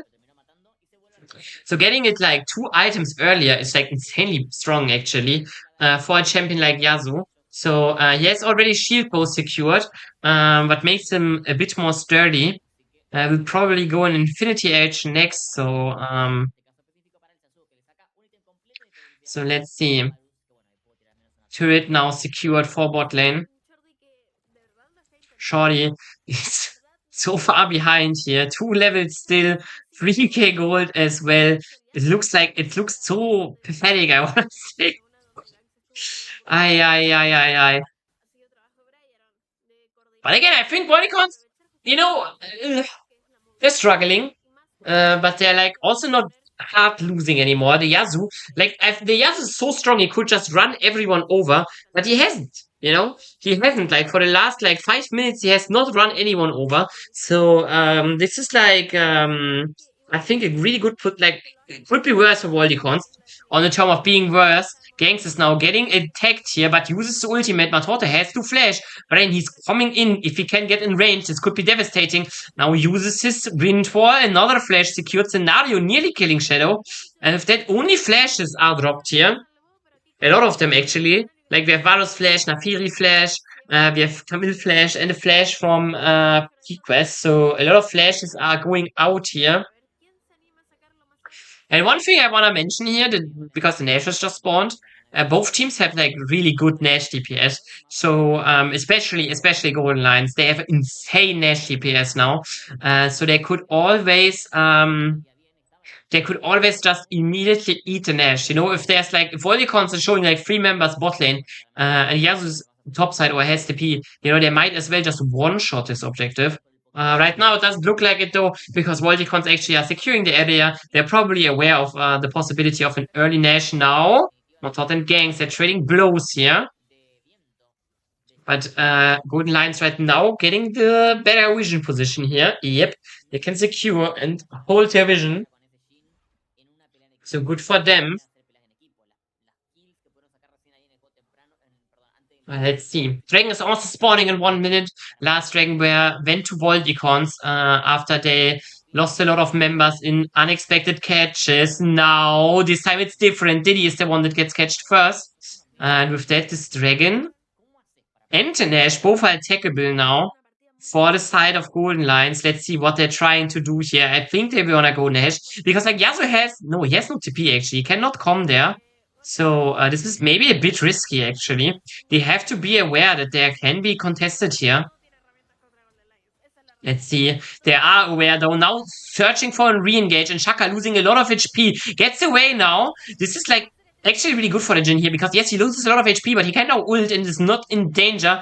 But kinda doesn't matter. Nafiri is killed here and the Jhin ultimate is kinda finding nothing.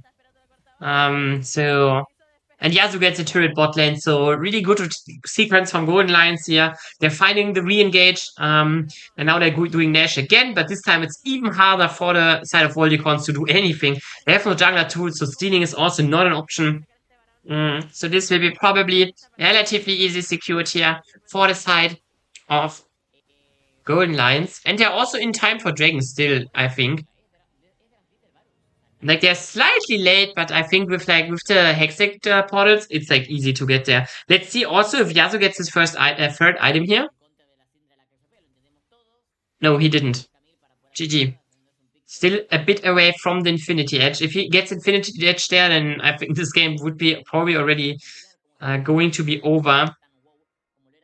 But with that, I think, you know, we also have a big lead on mid lane now.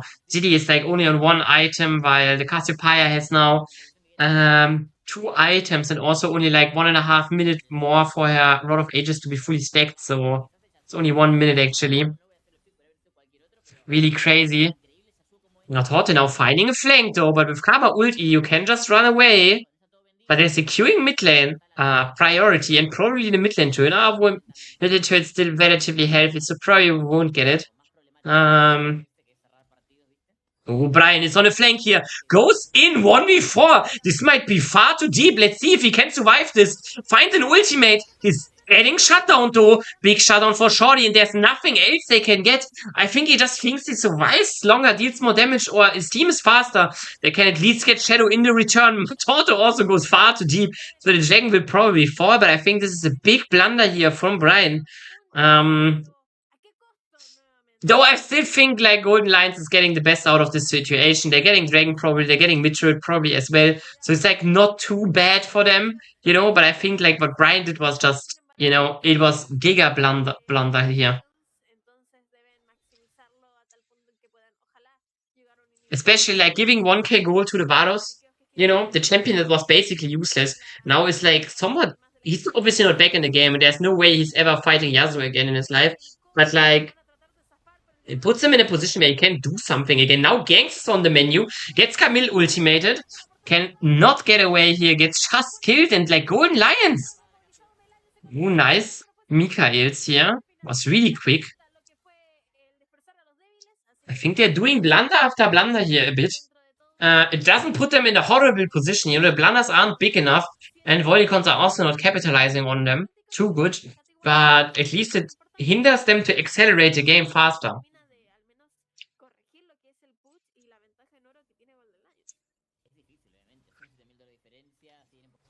But how long this game will go, we will soon see, because we have now the Infinity Edge finished for this Yasuo. 100% crit now for him. So this is like a really big power spike.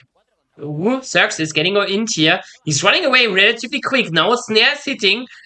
Matorte needs to be careful. Flashes away, but Piquest is flashing behind him, but he's got repair. He cannot really do much here. Not finding anything more important. But Brian and Gangs, they're looking for Shadow, but Shadow can just leave. Nope, he cannot. Gangs finds him. Brian secures the kill, and now they could look deeper, but Teleport is used. Only Matorte is in a bad position. Maybe he gets fined by Piquest. Oh! Oh! But he actually can 1v1 Piquest, never mind. He's just running him down. Ultimate now missed, but it doesn't matter, I think. Yep. Twin Fangs, just putting him out. And now it's really tough.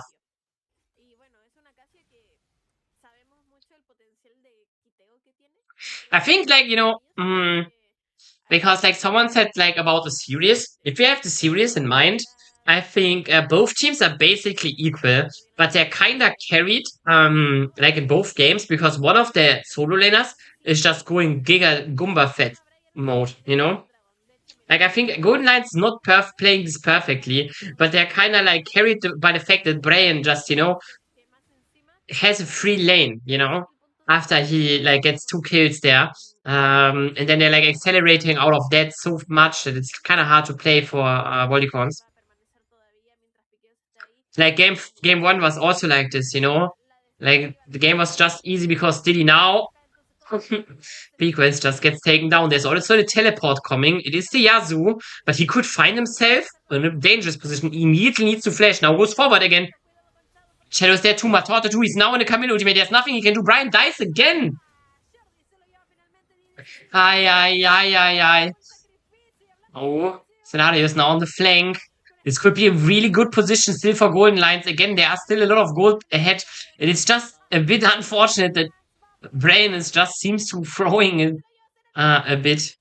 Still, 4 kills secured here for the side of Golden Lions, so they're getting again more out of it than Volticons in the end. But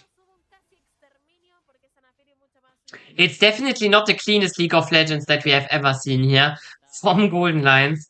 They're so far ahead. They have such a good side laner, but they kind of just find themselves always in position where they lose this side laner without Yasuo really doing anything. So a bit unfortunate for them. Golden Lions, though, besides that, they're far ahead. Matorte here now just goes far too deep here. Gangs and Piquest can probably just take him out. Nothing he can really do. Ties to the Grax. And now, Nash on the menu. No jungler, Matorte. I'm not sure what he searched there, but, invading on such an important timer, really not that good.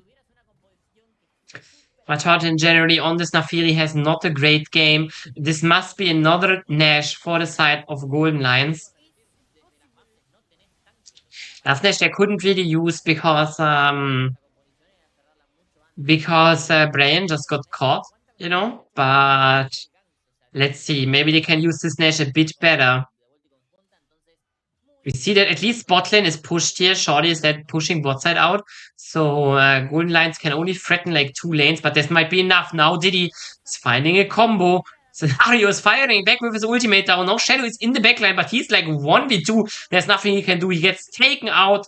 And Jin ultimate is now coming, finding the first actually. Like still Volticons, they're just fighting back 1-for-1 trade. And I think Piquest is the far more important member than Shadow, but yeah, 2 inhibs will be secured here. It doesn't really matter.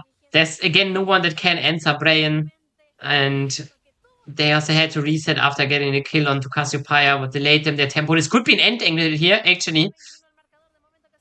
It could be an end angle. Volticons, they need to fight Gangs now going in. The ultimate is used here. Matorte is surviving now. He can reset, but surely he cannot. Now Gangs needs to respawn here, gets out of it. Brian loses a lot of HP. Naafiri is going in. She's full life again. The Nexus is on the attack, but Gangs never ever can he get it. No. He's going in now, trying to go deeper. Scenario is also still alive. That should be it. That must be it. Assassinato triple for Scenario. And with that, GG. Golden Lions gets the 1-for-1 in this series that I think showed 2 storms, honestly. Both games were storms here. both games were carried on the back of a solo laner that had like just a really, really broken looking champion. Though I must say that Golden Lions, in the second game, they like had big struggles to actually incorporate the Yasuo in a winning position, and it looked really, really unclean. I think if Volticons are just a slightly better team here, they can punish a lot of the mistakes that Golden Lions did in this game. So I'm interested to see in the next game because performance can change in a series. If a series goes long, you may be getting better, you may be getting worse. So depends honestly a bit what we will see here. With that, we will probably go into a short break here. Yeah, we will get a short break. I will get something to drink, and I will see you in like 5 minutes, I think. Yes, I will see you in 5 minutes. Wait, no, not that one. This one. And we activate the background, and you can watch some highlights of the game here while I be right back.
Tenemos serie, mi querido Yeti, porque Golden Lions acaba de quedar con una partida un poquito más balanceada, te podría llegar a decir, y una selección de Varus que al día de hoy claramente con los papeles no funciona, compañero. Vos lo dijiste, el Varus o te carrea la partida o te condena, Yeti.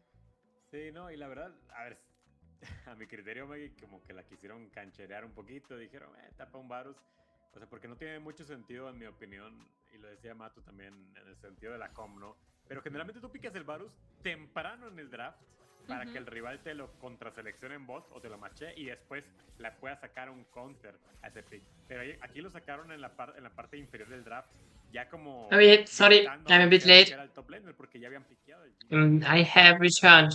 no había ningún tipo de y básicamente retó en este caso a Brian y a su equipo de que no había respuesta, que hicieron So le metieron atención y después te rompe la partida completamente. wait. 4 kills y aunque no era tanta diferencia de oro. Okay, I'm here.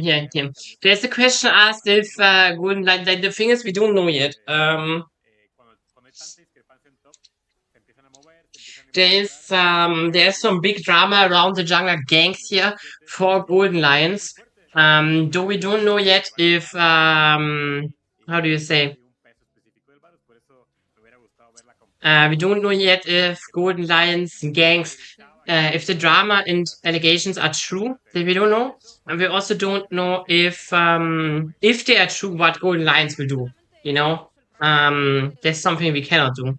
No, because like if the allegations against gangs would prove true, then there might be really really tough consequences for him because the things the allegations that made against him could land him in jail actually. So yeah. Let's hope a bit for the whole scene that the allegations are just wrong, but I will not speculate on that here right now. Let's focus on League of Legends. We have seen a relatively stomp game here from Golden Lions. I think they had a bit of trouble in the mid game to push it over the finish line. But in general, general was a good game for them. We have to see how they continue. There must be said though that in the first game, Volticons stomped Golden Lions. So it was basically a stomp into a stomp. And there's definitely potential for Volticons to bounce back here on the next game. This series could actually, like how it's looking right now, I think the series could easily go over all 5 games. And there's also easily potential that both teams could win actually the series too. So definitely very interesting. Something.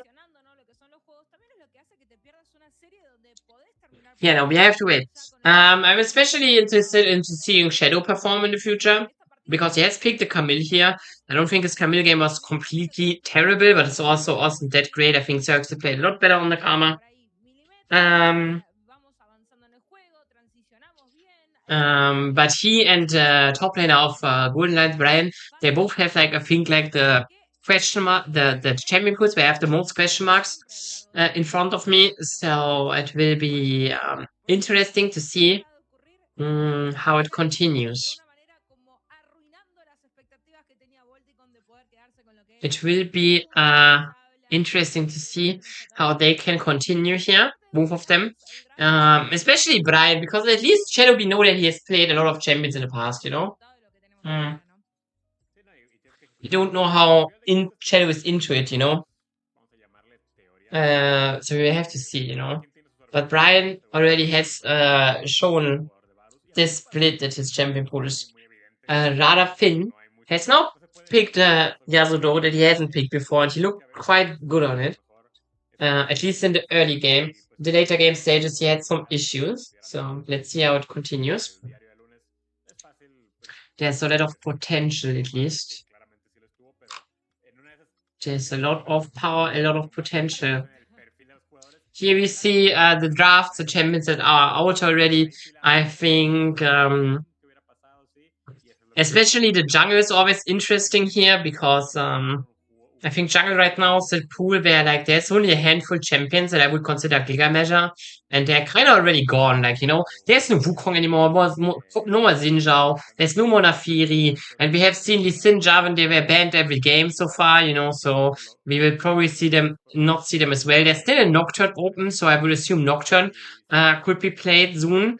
There's also still Orianna open, right? Yeah. Orianna is also still open, so this could be something that both teams will be looking for. But it's definitely not the God given that they do that. So yeah. Sorry. We have to wait. Draft will probably start at one point, you know. Soon. Yeah, and as I said it, we go into it. Again, we see Jarvan, Lee Sin banned, just as I said. We also see mages for bot lane banned, like in Ziggs and Mel. Nothing too crazy right now. Interesting to see what jungler will be played here next. Kali also banned, this time against Diddy. Both teams kinda are a bit scared about Akali, must said. Or they are now banned as well. So I would assume that Nocturne has a high priority now. Rise still open has also high priority. Is now picked by Golden Lions. I think definitely very strong first pick here for them. Though it must be said that Anivia is open, and Anivia has shown herself as a really good answer into the Rise. So with her being open, we might just see her, you know? Oh, wait, sorry. Caitlyn now, Hubbard. Caitlyn is a champion that Scenario really likes to play. But taking it away from him here, definitely not a bad thing. Again, the AD carry champion pool is also already quite thin on the meta department. There's still something open like Zevi, for example, that he could play. Or Caitlyn, but Caitlyn is not picked. I think is definitely not that bad, especially if you consider how comfortable Scenario is on it. Talia is now picked here. Most likely mid lane. Her off-roll day a bit counted. I think is an okay answer into Rise. It's not perfect, but it's definitely okay, you know. Can be played, can be executed, can win the game, you know, because she can answer Rise relatively good with her ultimate, you know. She can follow his roaming potential really good. She can like put pressure into mid lane, so that's fine. Bard is now secured for Golden Lions, one of the best supports that is still available. Again, nothing too crazy. With the champions that both teams have, I don't necessarily expect a Nocturne anymore. But I do expect that we see some junglers now. Ganks is one of these players that has, though, shown a lot of champions, so I wouldn't expect them to prefer, like, to really, really prioritize jungle. Instead, we see a Sire here. Really good champion, I think, especially into a lot of, like, how do I say? I think it's especially good with like Rice and Bart. You know, she's really good into the front to back. But I think maybe seeing the weakness here that Volticons might just have a bit more range. They're deciding here for Pantheon though. Not necessarily the best champion into Xayah, but still good against Rice, and is also really strong compared like together with the Talia. So not necessarily a bad pick. A champion with a lot of potential, but also a champion that could fail, you know. Matarte had a really bad last game on Nafiri, so let's see if he can bounce back on the Pantheon here. We still have open for top and jungle, for Golden Lions, and top on support for Volticons. So, yep, we're seeing a Skada, we're seeing a Nico. Nico would really be good as a strong champion with Caitlyn together. It's also really strong with Talia Pantheon, so banning Nico, you're fine. On the other side, we have seen Skada, the first jungle ban. I would not be surprised if they ban another jungler. Though again, Gangs has like the biggest champion pool in the league, I think. So, yeah. Let's see. Olaf is now taken out. It's like theoretically a flex pick for both top and jungle, so nothing too crazy. Vayne is also now banned. Vayne is always a strong answer into a lot of top laners, so taking her away is also nothing too crazy. Let's see what Nshaka is now bringing into this draft. Volticons. They're deciding for Lux Caitlyn would be kind of fire. I would like it. Definitely good. Desire with like a short range would be a lot under pressure with this lane. Elise. Elise is also cool. I think it's like a really cool champion, can punish the Bard a lot. Can also like, you can one-shot Bard all the time. I think it's like a really good champion. Works also really well with like the Pantheon and Talia. So, Volticons, I like, they're kind of going a bit into the same draft direction they got last game. But last game, they just got so stomped in the early mid game that it kind of didn't matter anymore. So let's see if they can bounce back. Trying a similar draft, but different champions. Sign-Law picked for Brian. Brian is real big Sign-Law versus most picked champion this season. Definitely not something that is, I think like, Volticons is aware of that and maybe they have a counter pick to that. Like something, I can imagine, like, I'm not sure if Gwen is really good here. But, they could pick something like that again. Let's see if the jungle answer is here for Gangs. He's like a really crazy player, but he decides to play Vi now. Something that is more classic. It is okay here, I think, the Vi, but it's also not too good, I wanna say as well. So for an R here. In general, I think, if I think about those games here, Volticons, they have to do a lot of work in the early game, especially Shadow on the Elise has to do a lot of work here, together with Matorte. They have to win the early game. If they're like letting Golden Lions get into the mid game, then this will be really tough and really hard. So let's see how this can be managed in this third game of the season. Series, sorry. I'm losing it.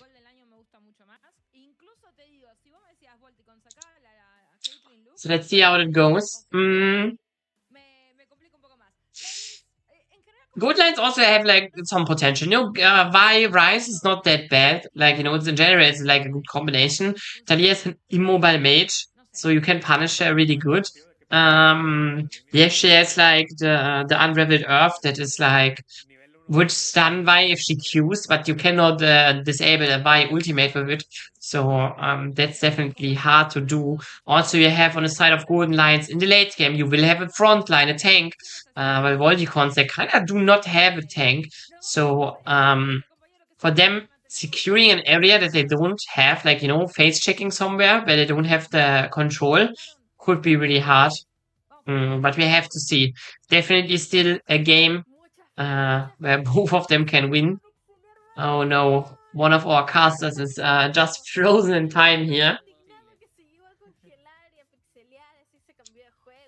And instead, like, we have just to wait a little bit more time, like a short amount of time. And then we're into it. Let's see how it goes. Oh, it looks so funny how low resolution he is. So let's go. I have to wait a bit of waiting. Both teams probably loading already into the game. We just have to wait until that is finished. Last game, it also took a moment. Golden Lions also immediately paused. So maybe there are some issues with the client right now. So.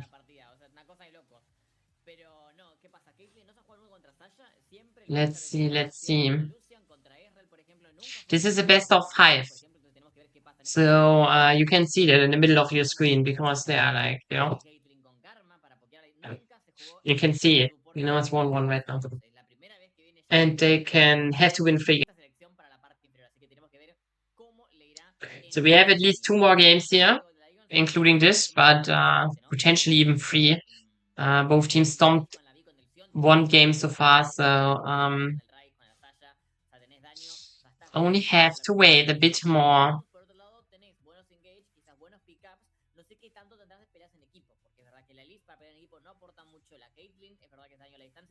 Draft I prefer.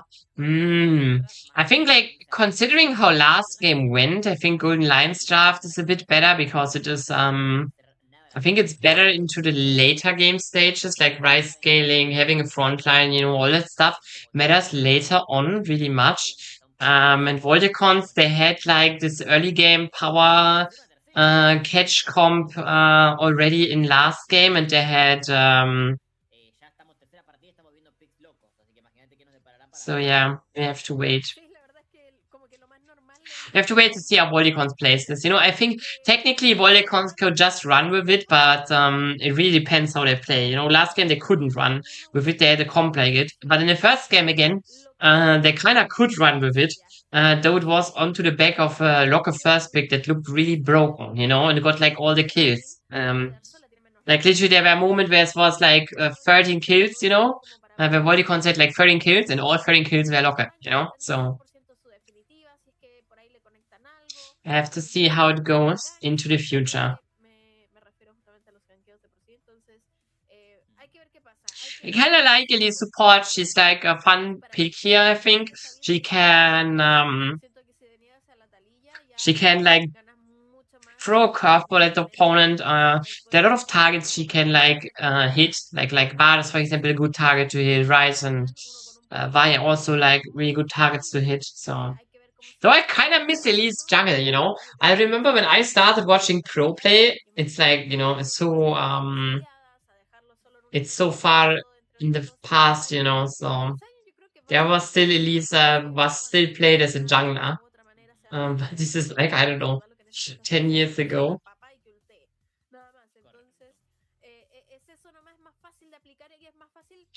Have to wait. It's taking a bit of time. I'm not sure what the issue here is. The game just getting a bit delayed. Generally saying, I think there's no gaming houses in the Latam Tier 2 scene, so I think the only gaming house that exists there is Fuego. So, and even there, not everyone is there, I think. Not every one of their League of Legends players, at least. Fuego has, like, is obviously active in different esports too, so maybe their other rosters are there fully. I'm not entirely sure. Yeah. But I think those players here, they are all playing from home, from their own homes. So there are a lot of variables that could go wrong, you know? So, yeah. I will assume the game starts soon, but I also don't know. So I will add a text. Maybe I don't have to add a text because we're just going into the game. Oh, finally we're in the game 3 of the first series of the playoffs of the LRS. This is, again, I say it every match, but this is the rematch of the two finalists of last split, Volticon against Golden Lions. Last split, Volticons won 3-0. But this time it doesn't seem like it will happen again. No, the Cocoon is hitting, but Saxo, he can walk away. He's not even forced to flash. But he's losing a lot of HP at least. But they're looking for something more here. Going even deeper, but they have... Oh, double ward. No way. Oh, this might be dangerous. They know them, Shaka and Shadow are walking. And there's nothing really they can do against it. Though also we see why Gangs has found his way in the other bot side jungler. So both junglers starting bot side, but in the opposite jungle. So yeah. This will be interesting now. I think this is like, it's a very, very unusual position for junglers to be in. It will be interesting to see if like maybe both junglers are taking 3 camps, maybe they're only taking 2 camps, what they're doing after it, you know. Maybe they want to gank bot lane from behind, so it could be a 3v3, or maybe they just want to go somewhere else. We have to see. Their pings going out. One ping from Volticons on bot lane, so Pantheon might be looking here for a gank, but Golden Lions, you can see they're playing accordingly to it. They know that this can happen. Actually, they know that Matorte is there, so they're looking for a 2v1 here. Shadow is there to cover Matorte, but maybe not enough time here. No, Matorte can get away. He doesn't even have to flash, but he's losing a lot of HP. But could he make him weak to ganks? Ganks now coming too. Uh-oh. A 3v3 is actually coming. Depending what Matorte is doing. Now probably will reset here. Kinda knows that going in his jungle is difficult. Yeah. And with that, this could have been very bloody. But it just ended fine. Shorty also just checking here. the blue buff, so Gangs know where he has to go. Knows now kind of with that information that Matorte has taken his whole bot side and he's fine going top side.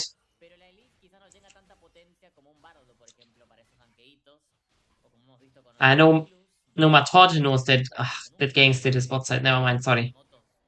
Got confused a bit. I'm an old lady, you know? It's past my bedtime. I may be confused at times. It's okay. You see, also now first scuttle is secured for Gangs here and Circe. And Gangs both are top side here. They might look for something. Though Shorty is kind of... Oh, no, never mind. He maybe want to engage with Megana, but, you know... The uncertainties are too much, so they're resetting here. Looking to influence mid lane. Both supports are mid lane, but we're watching top lane 1v1. It is not against Cyan. There's nothing much that happens here in this lane, though Cyan is probably a bit more favored, because Nar cannot really do anything against him. He's just too tanky. Right now, in Megana, he can do something, so there has to be a one singular cannon bean has to be dropped. Now we see Shadow against Circe, but Circe can get away. Let's see. How it can continue. As we see on the farm lead department, you know, we see Caitlyn with a slight CS lead here of one wave, something we would expect here, because it's Caitlyn, you know. We also see mid lane a slight differential, only really slight one for Talia. She can use the superior range now. Gangs kind of looking for a lane gank here, but he has the ultimate, so nothing really is happening. Let's see. What will happen next? I think, like, you know, until we see, like, level 6s, there's nothing really too much happening here, because both teams, they kind of cannot really kill an opponent. I think the only one that is, like, really pushing, is, like, really pushing any position that could be dangerous is, like, Shadow on the Elise. But there's still not enough damage. Scenario just survives with a slither of health and gets away with it. Gets away with it for now, though. He has to lose a lot of minions here again, so it's still good for the Caitlyn, even though he doesn't die here. Platings are secured, minion wave is dropped, puts Scenario in a worse and worse situation. Generally, I think, like, the Sire pick here, it's not necessarily bad, you know, because, you know, it's okay against, like, Pantheon and, like, the elites, but, you know, it's also not too crazy, I wanna say. Matorte now securing the first dragon. Oh, Gangs needs to be careful. Oh, but maybe Shorty needs to be careful. Goes really deep. He has to flash out his 1 HP. Gets away with it, though. Barely gets away with it. He's a bit lucky that both junglers are very underleveled, because normally if Vi is, like, not underleveled, she would hit level 6 on the Scruggs. And then he would have just been dead. But he had luck. Or skill, you know, maybe he knew. But, you know, if Gangs gets level 6, there he's just cooked as fuck. So let's see how it continues. Let's see how it will be continued. And there in Nah, you know, Nah Cyan, pretty even matchup. Nothing happens on top lane. Nah, just a piece back is fine. Nothing to worry about here for the top matchup. I think the bot side will be far more interesting, though the grubs are spawning like in 1 minute. So there will be some attention around that. I also see pings at mid lane. Both junglers are bot side again. They're pinging on a wave. Maybe they want to play on next wave, but they're already there, so why not play on this? Maybe they want to dive on next wave. That could be here a window for Volticons. As soon as the observer is getting the camera towards bot lane, also Talia is moving now. There will be definitely action here. That I can promise you. The question is just who will be winning this. This is not clear for me. Ryze is also moving, has an ultimate of his own. The Realm Warp could be enough. So far, Volticons, they're just taking the position. Caitlyn ultimate used now for poke. Matorte is stunned. Gangs goes in. He could die. But Gangs is far too deep in it. Gets thrown away from the Talia W here. And he's just dead on the floor. Ins on the vine. It's like something I thought in draft already. I think Vi is like, yeah, it's not necessarily bad pick. But it is Vi, you know? Vi is not really good right now. She's also not bad, don't get me wrong, but she's like not a crazy champion to write home about right now. Gives Volticons the first advantage, you know. Also, like they're like slightly ahead on every position, anyways, due to farm leads, but yeah, it's like the first lead. It's also going into the pockets of Matorte. Really good. On the other side now. Oh, 1 HP! No, who secures the first grab? It's Matorte. And Gangs just gets killed again. He's dying twice now. Back to back. This is really tough as a jungler. You know, if you're dying twice back to back, you know, oof, that hurts. Because you're just losing so much jungle CS for it. Too, because you're just AFK for so long. So yeah. Really, really unfortunate for Gangs here. Going on to the 0-2 here. Or Torte now 2-0, you know? He had like a really tough game, right? Last game, but now he looks really good here. In this third game of the series. The final game though, there's still at least one more after this.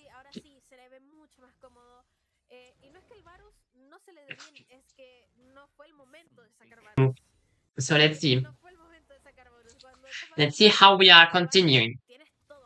Something I wish I would see more. I kind of in my heart, I wish more Elise action. I wish Shadow could find more cool plays, you know, on the Elise. But right now we have to be happy about the impact he had in all the kills and the CS diff he can stabilize for the Caitlyn. But Caitlyn would have CS lead anyways in this lane. So probably not Elite's fault for being in that position. We see again Matorte now on bot lane. They could look again for a position where they could dive here. But again, diving Xayah is still not easy, so probably not. But they're still contesting the vision very offensively. Xayah now also gone. Major objective is the next dragon here, you know? So bot lane getting the advantage here is really, really good. Xayah is now resetting and swapping top. What kind of indicates that Golden Lions, they don't want to, they do not want to play the dragon, and they want to rotate their AD carry top lane here, because Xayah is undiveable. Xayah, you can definitely 0% dive here.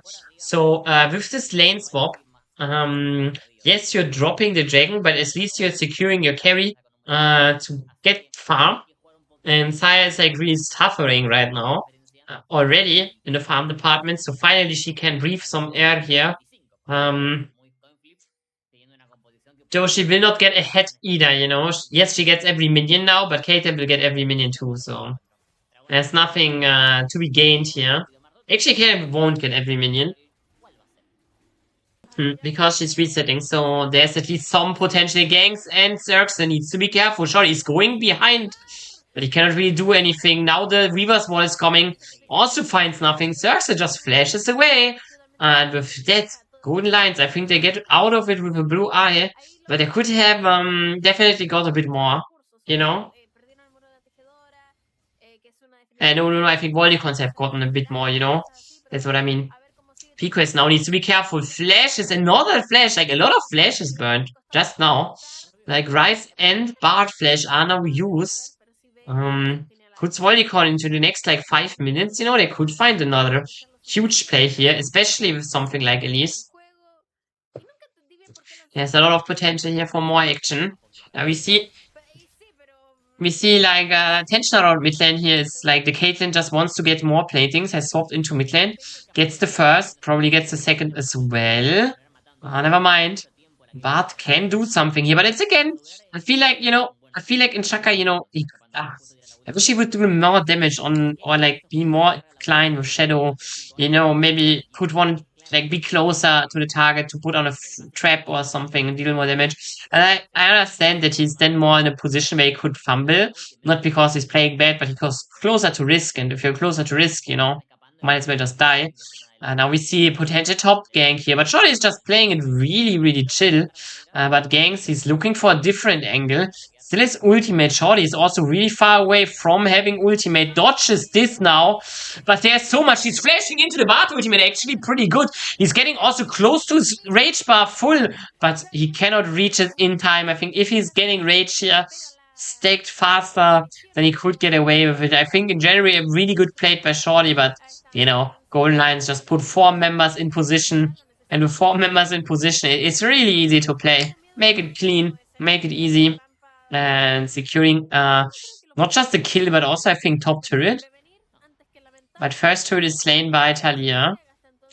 Let's see if top lane turret can fall too. We see a bit of bot lane invade action. Both teams, they're putting a bit of back and forth. Seems like Volticons cannot get any more, but Ryze also cannot get a top turret.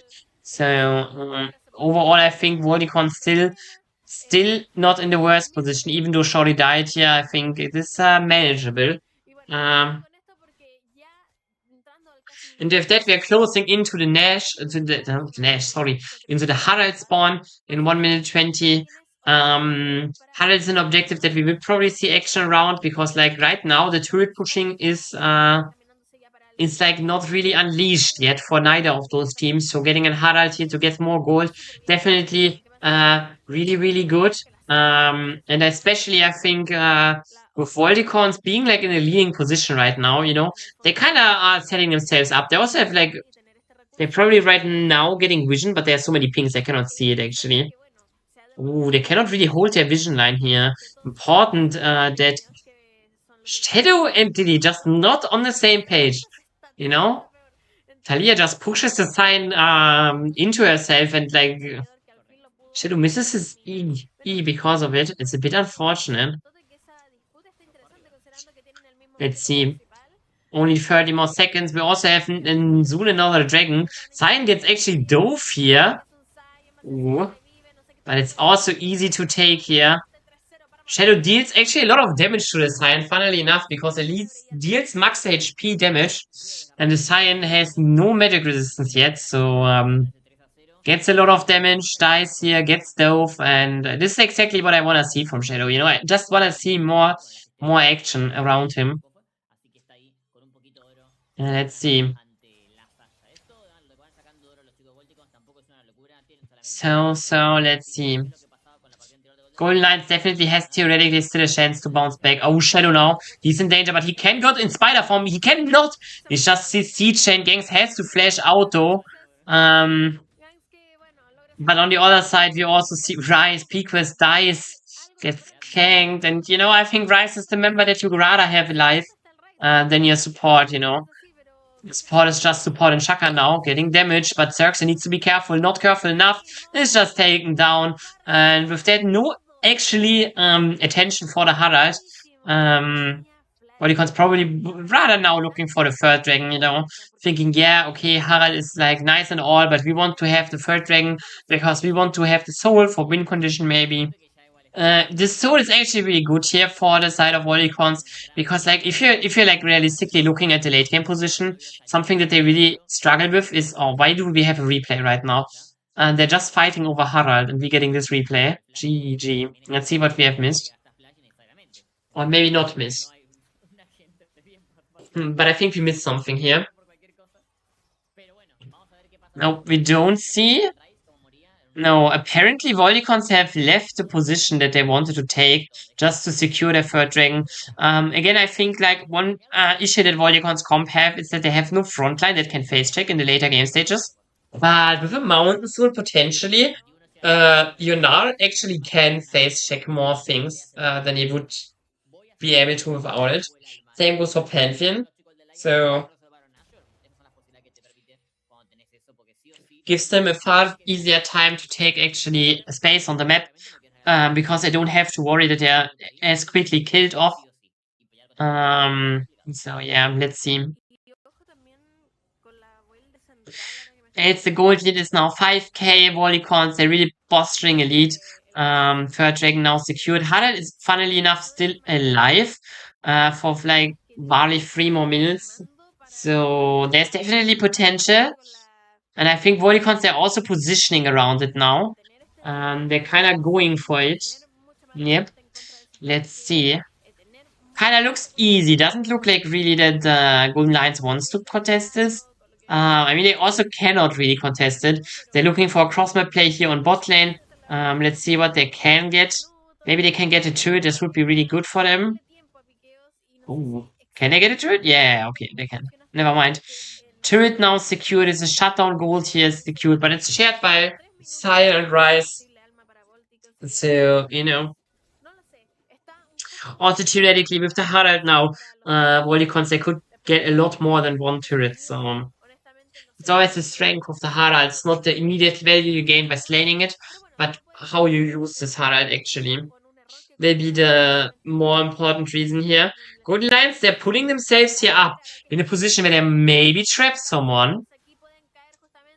Again, Volticons did not have the best champions to face check, but they have a lot of abilities to, you know, to check for them, you know, the Elite Spider, the Cocoon, the Caitlyn Q, the Pantheon Q. The Caitlyn Q is a bit risky, you know, because you're stunning yourself, but yeah. Ooh, Golden Lions. I can leave though. Easy with the Bard tunnel. Let's see how it continues.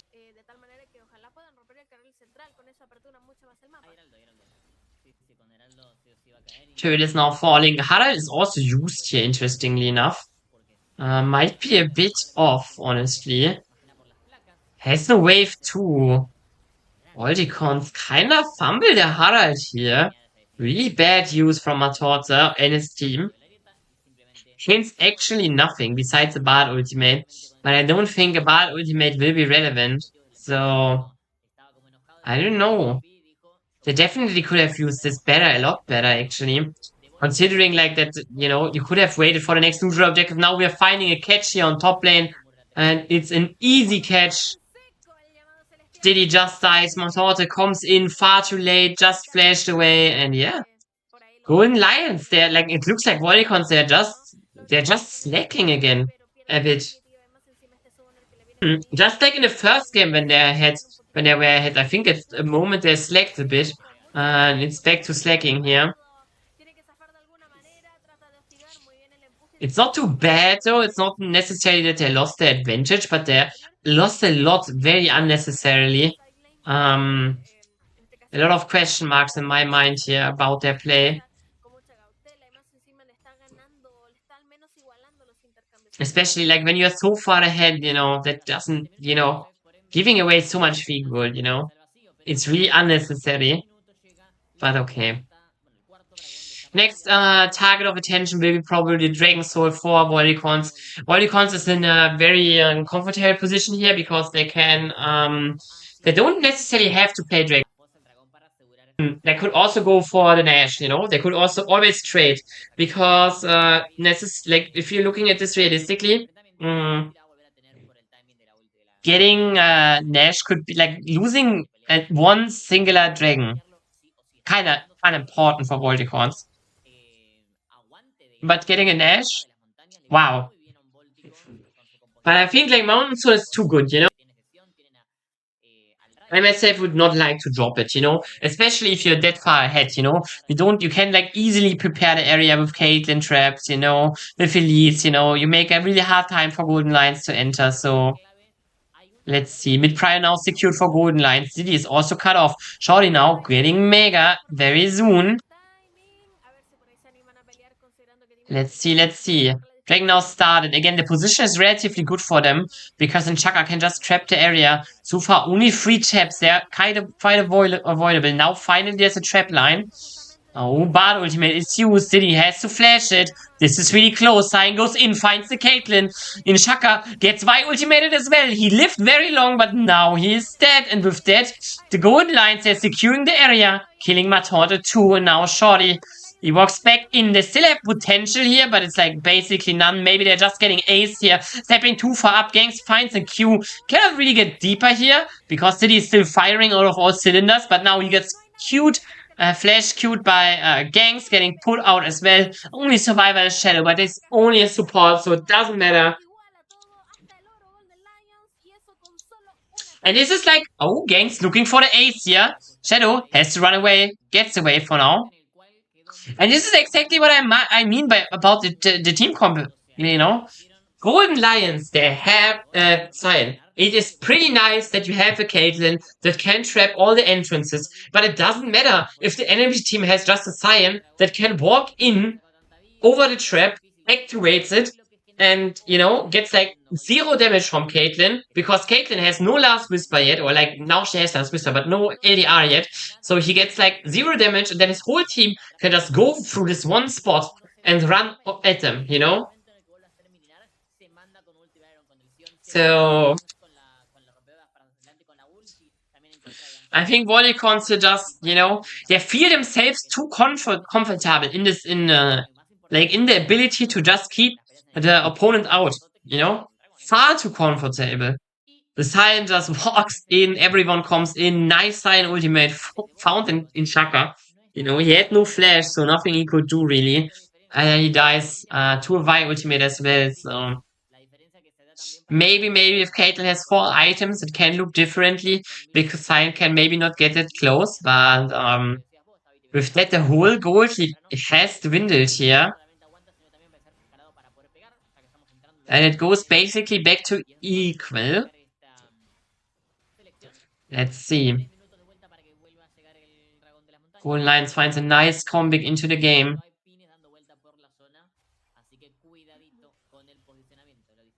Game is getting a bit, how do you say, you know, it's getting a bit quiet for the moment. Yes, Nash is available, but I think no team really wants to play Nash right now. It's like really hard, you know, they don't have the best DPS for Nash, and with that, they kind of have to find a team fight first. But it's really hard for, like, especially Golden Lions right now to find a team fight, because the mid lane turret is still alive. So Volticons, you know, wherever they are, they're always relatively close to their turret. So they can step far forward without being really in danger. And on the other side, Volticons, they just, I don't know, I think they could just, you know, look for, I like Elite's pick here, but I think Shadow and Matorte, they are just not connected too well together yet. You cannot really find anything. Now Gangs was in a flank, but couldn't find anything. The Golden Lions is kind of leaving now. Zerx is getting stunned here, but this is only a bard. First of all, it doesn't matter. Second of all, he gets out. And a lot of abilities used here now. Zerx drop the smug cat face here and just go out through the tunnel. And let's see. And it's like really hard here, Volticons. They can just really not contest the area anymore. It's like they were so reliant on being ahead here, and now they aren't anymore, and it's so hard for them to do anything. Really? Oh, Golden Lions going in here. The Bard ultimate is schlecht, you would say in Germany, but it kinda doesn't matter. Golden Lions can just farm the rest of the team here. Yes, they're losing nothing, honestly.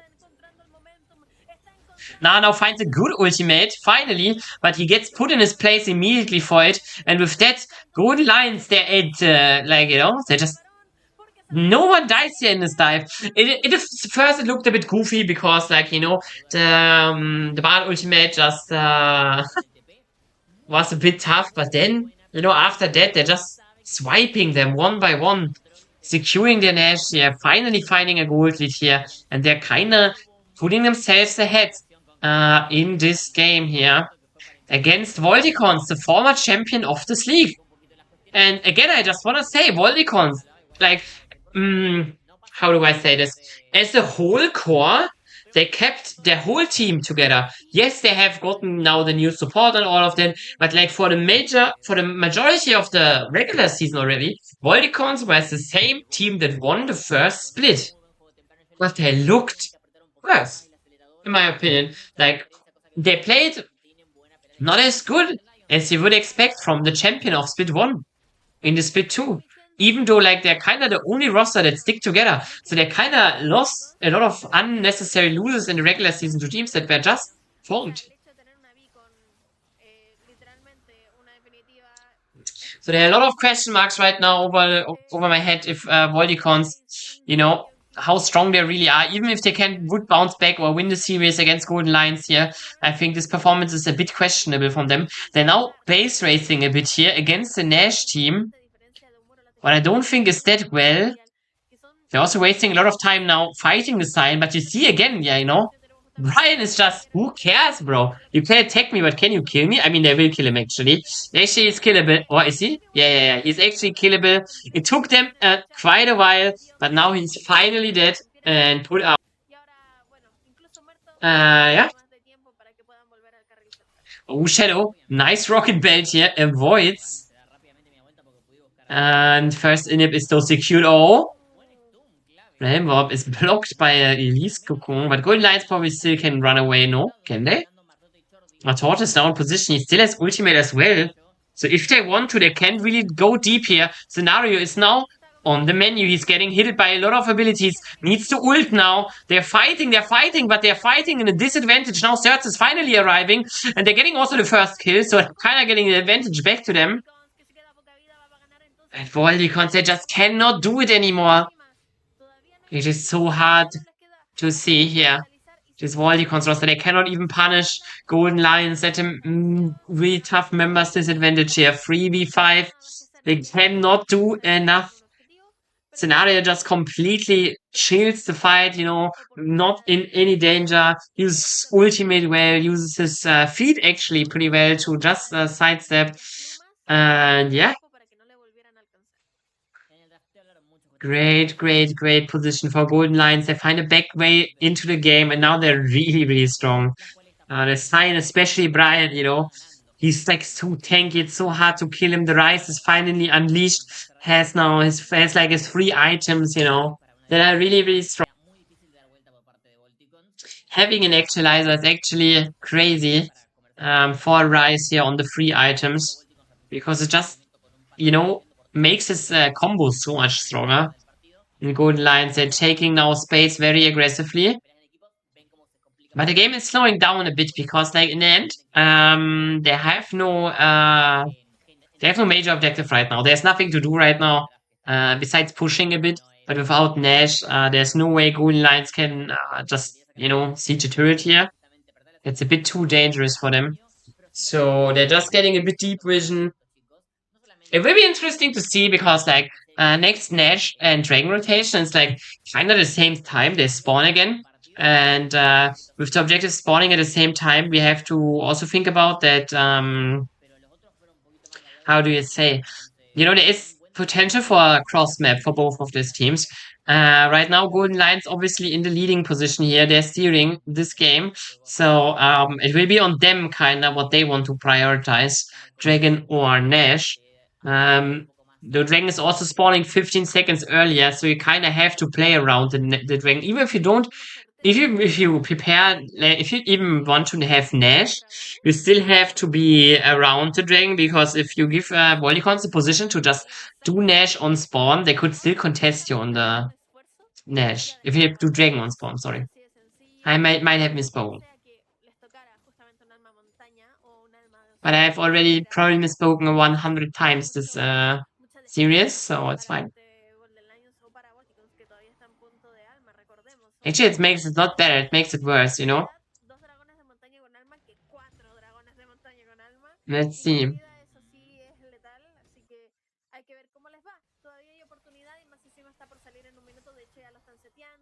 Let's see.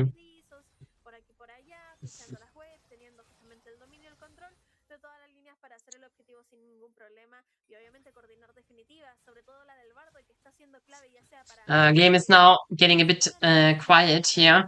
There's great vision in, like, okay, let's say great vision. There's like only defensive vision for Volticons right now. They have no position where they really have any offensive vision, so it's like really tough for them to get into anything. We see Shorty now, he's pushing side lane. He's going an interesting build too. There's 2 recursive bows. What are you even buying out of 2 recursive bows? Teleport now used by Cyan. Brian is joining his team. Oh, it must be Wits End, right? Okay, I see. Dragon is now on the menu. It's getting attacked by Golden Lions. You can see that Volticons, they're preparing like topside a bit, but they cannot start Nash now, so, you know, they will probably just push away. Now, 3 Mountain Dragons makes it also really hard. Like, the Cyan just gets stronger and stronger. Which then now also finished on the Nar. Not an item I would necessarily say it's really crazy strong. So it's a big bot wave you see here. It's pushing in the inhibitors. Molicons they have to defend it, but it also means there are now less members here in this position. Matorte immediately gets attacked here. Gets into the revive, but probably not a position he can survive. He's dying immediately. Brian also doing a lot of damage under the turret. Now Zaya ultimate comes out. The feathers misses everything. So Molicons are not getting punished anymore. Just because Scenario cannot really find feathers. But it kind of doesn't matter, you know, they're still in a better position. They're starting Dragon now. But there's no jungler alive for Volticons, so it will be tough to contest this. Let's see, Peak Quest dealing a lot of damage to Shorty, but Shorty's like having magic resistance, having tenacity now. He's really strong. Brian also losing a lot of HP. Nash is now secured. Ganks is going into the backline. Finds Shaka, but cannot kill him. Nearly goes into a Guardian Angel, but Scenario just runs him over. Diddy the only one that survives here, and he's nowhere he's getting out. And with this Nash, the game should be over. They can probably just push mid lane here. Yes, Matorta is alive, but Matorta will not be he will not be, you know, he's not a threat anymore to no one in this game here. You can maybe ult to get away for something, but realistically, there's really nothing he can do. This will be probably just the finishing moment of this game. Rise Ultimate is now used. Matorte is also killed. Ganks, he sacrifices his Guardian Angel, but it doesn't matter. Golden Lions, they bounce back here into this third game and they finish it with style. GG VP. Golden Lions going 2-1 into the series here, and they are on a better position to win it. 2. GG VP.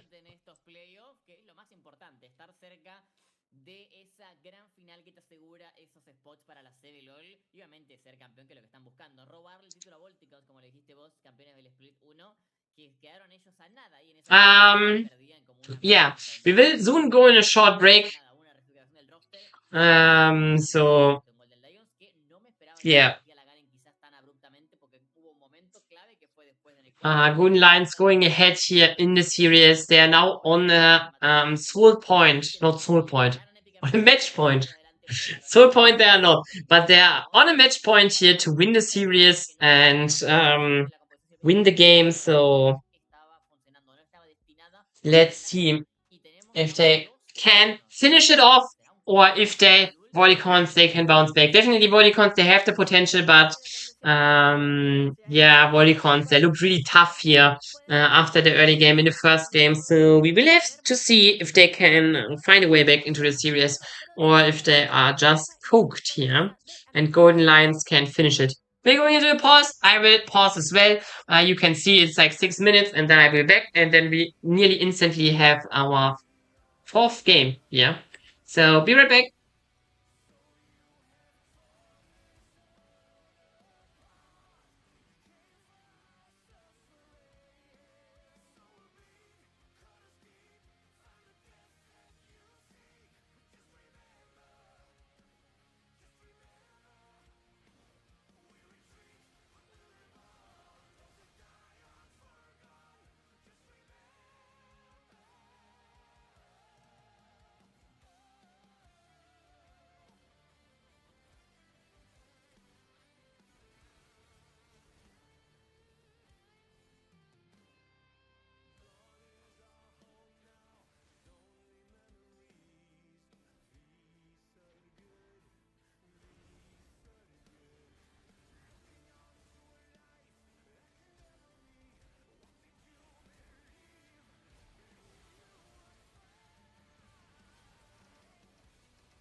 But with that, I want to announce my own return. Let's see here. It's like a back and forth series. I think Golden Lions has looked a bit stronger so far. I think the only game Volticons won the first game was a Storm, but they were kind of carried by Locke, and Locke is really OP.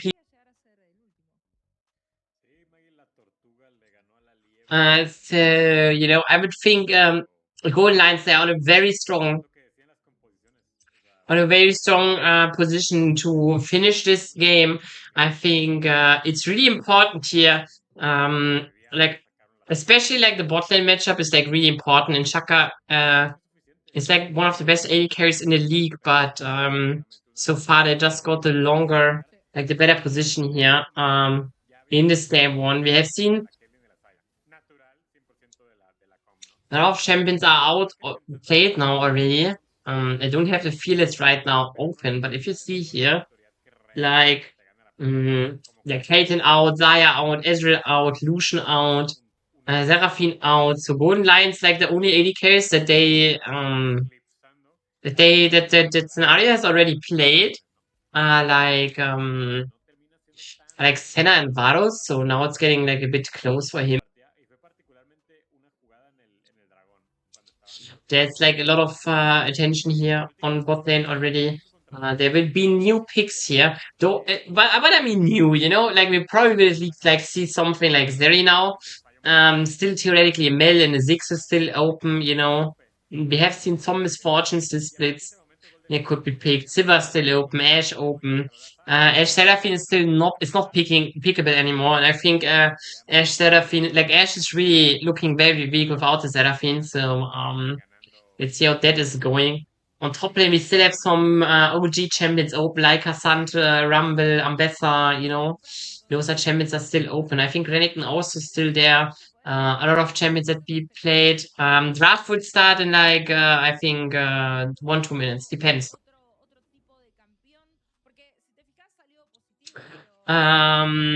It won't take long until draft starts, but like 1-2 games. Like on the main stream, I can show. You know, they are just speaking about last game for a moment, and then draft will start, I think. Mid lane, both mid laners have played a lot of champions, so there's still something open. You know, Aurora is still open. Oriana, I think we haven't seen Victor. We haven't seen Akali. That was banned, by the way. Every game so far is still open. Asia, you know, a lot of champions are there, still open. So we have to see. Though I think it will be interesting now because especially on AD carry and top lane, I think it will be interesting. On jungle, also like a lot of the meta champions are out. But there's still a lot that both junglers have played that is still there, like Nasus, like Zahin, Olaf, Lee Sin, Stana, you know, something like Sejuani too, you know, Jarvan is still open. Like there's still a lot of champions open depending on the bans. So I think it will be interesting to see with going into a later fearless game what can happen. But it will get definitely interesting because I think both teams they're not drafting perfectly round comms. So let's see how that can do. I think like especially Volticons, like the last 2 games, they are always drafting these champions that are like bigger early game, mid game power. They have like this early game, mid game power. And like especially good at like catching the opponents. But I really think they play this really badly, okay? Don't get me wrong. Not like really badly, but they're not getting ahead enough to finish out the game then. You know, they're only getting like 4 or 5k gold ahead, and then like they do one mistake and then all it's for the cat, you know?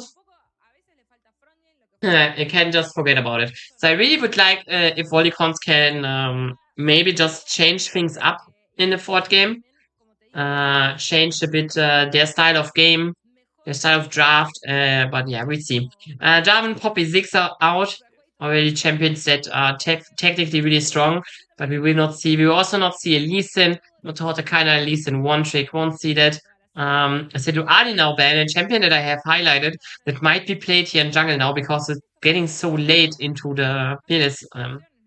That she's probably something that will be played. Let's see what Golden Lions last champion is. They take out Akali again. Champion that was always banned here against Diddy, I think. I'm not sure if yeah, I think it's always bad against City. But they're now deciding to pick the Oriana first. Definitely a strong first pick considering what is still open in the game. You could answer this with Victor, I think, but you need to be careful because like Nocturne is still open. So you could definitely pick a Nocturne Oriana here. So immobile champions like Victor could be a bit struggling against it. But let's see what Golden Lions is thinking. I've just highlighted the champions. There are also like some blind pickable top laners that are available. No, they're deciding here first the Victor. Yeah, deciding the Victor is something I would have expected. I'm not sure. Maybe they want to secure a jungler now. They could pick Victor themselves. Not Victor. Nocturne themselves. They could also look for a Sivir here. That wouldn't be too bad. But unsure if that's something you want to look for. Jungle you could also look like besides Nocturne, but I'm not sure. Alistair, actually I like. I think, yeah, I hope they pick Alistair, honestly. It's a good one. Alistair would be a good one, yeah. The only other engaged support that is still open, that is like really meta, is like Leona. And Alistair's, I think, good into Leona. So I like Alistair pick here. Really good champion. Also relatively easy to execute champion and works in a lot of drafts really good. So I like to see it. Nothing wrong with it. Let's see how he does. On the other side now, I think Nocturne would be a really good pick here to secure still. Renekton open, yeah. Okay, I would see that too. But let's see. Yep, Renekton is now picked. Again, Nocturne I would really like, but I don't have to pick Nocturne necessarily. It's just really good. Yeah, Scala is also working fine with it. Definitely I like this from Volticons. A bit more an adaptation to playing a more classic draft that is also in team fight strong. Something that the last two games they haven't done and it didn't pay off for them. Ooh, the Vayne counter pick for Brian against the Renekton. This is now dangerous here because Vayne is really strong against Renekton, like really, really strong. And Brian already on the Yasuo had like a really strong showing. So it will be interesting to see what Volticon's doing now. But we're going first in the next ban phase. I think like bot lane is something that will be attacked here and jungle. Like probably Volticons, like banning ganks champions will be a bit hard because he plays so many. Misfortune now banned away would be really good here, theoretically speaking, with Skarner. You know, with Skarner ultimate, once it goes really well, it also goes really well with Oriana ultimate. Olaf is now taken away. Technically, a really good pick here because you can just run through all the CC. So, nice ban. Let's see what it gets banned next. Sivir is still open, I think. Sivir could be a really good pick here for Nshaka. So maybe that's something that Golden Lions want to take out. But we don't know yet. Oh, they're deciding for Kiana. Actually not sure who they would have picked Kiana in the opposing team. Maybe Skarner support is not impossible to play, honestly. But a bit weird. A bit weird here, I must say. Let's see. Braum is Harvard, but I don't think they will pick Braum. There's no way they're picking Braum. Nah. Never ever. They have to pick something else. I would assume they pick AD carrier.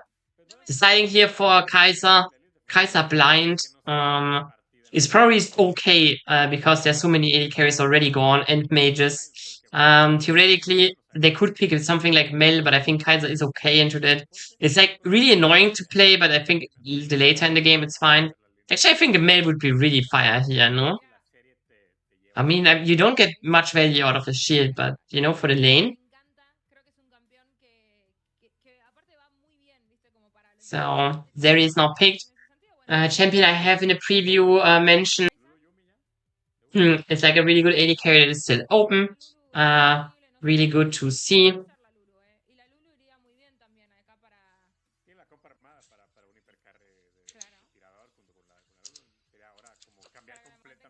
Let's see what they pick as well here for their support. Or is Skarner is support? No.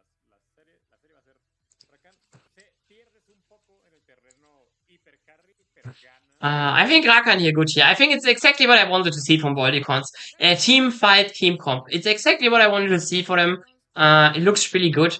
I think the Oriana is, you know, not the Oriana. The Vayne here is a curveball. It could be going really, really strong. So, yeah. Ivan from Gangs here. Gangs known for a lot of crazy champions. I picked here that you don't see. So I really like Ivan. I'm not sure if I like Ivan here necessarily, but it's definitely not bad. Honestly, Ivan is like another big curveball here from the top side of Golden Lions. It will be like, I think, actually, I think Ivan is underrated, and I think Golden Lions will win this game. But if Volticons, you know, they have a comp that can fight back in the team fights, it will be honestly a lot about how the Vayne is going. If the Vayne is like going really strong, it will be tough. But if the Vayne is going can be punished, that will be really, you know, then kind of hard for Golden Lions. But I'm also, if I'm looking like who's punishing this Vayne, you know? You know? You know? I don't know. You know? How do you punish Vayne here? Like, I think it will be too hard. So, also Scholli had a hard time. So, will be tough. Will be tough. It's like, I mean, Scala Renekton theoretically have an angle. It's like, you know, but I think like, it's not terrible. It's not terrible. I think Vayne Renekton is terrible matchup for the Renekton, because the thing is Renekton can never get close to Vayne. So, you know, it will be really, really hard. But besides that, you know, with Skana, maybe together they can do something. But like, I think the later you go, I think like if Vayne hits level 6, it's also really hard. You know, after level 6, you kind of don't do anything anymore. Oh, it might be. No. We're not late, guys. We're going into the game here, watching. Ooh, Cirxa. It is the level 1 kind of useless. All you can do is kicking the enemy away. Nothing too crazy is happening on the spot lane so far. The only thing we see that it already looks a bit scary is the top side, you know. You know, the Vayne is getting a lot of lead. The Renekton cannot really touch anything right now. Oh, really, really hard to see. Also interesting to see how this Ivan will do, you know. Ivan is like, funnily enough, Ivan has like the fastest jungle clear in the game. You know, he can full clear at 2 minutes 15. So like at least the first clear, you know. And I think it looks like he has done exactly this clear, so he will be a bit late though. No, actually not. I think it's like it's a perfect 250, no? But he's actually doing something else. He's going invading. His smite is respawning soon, so he tries to invade blue buff here, I think. He has no bot prior, so it might be dangerously. Skala is anticipating it. We don't see it, but Gangs is really in a lot of trouble. The observer is not showing it. He's running away for his life. He's losing a lot of HP. He's slowed now too. Diddy is flashing forward. He's losing HP for himself, but he's getting away with it. And now Peakbase needs to be careful too. Oh, can use his flash, gets away. And with that, yeah, Gangs. I don't know. He thought it's just easy. I'm just going into enemy jungle and steal the camp. But Matorte, great adaptation. He was aware that this could happen. And did, like, you know, eat. Like, you know, came from behind, kind of. You use this E in a way to get behind Gangs. And then Gangs had to flash, you know, run away. Could get caught here. Really good play. Really good anticipation from Matorte, especially.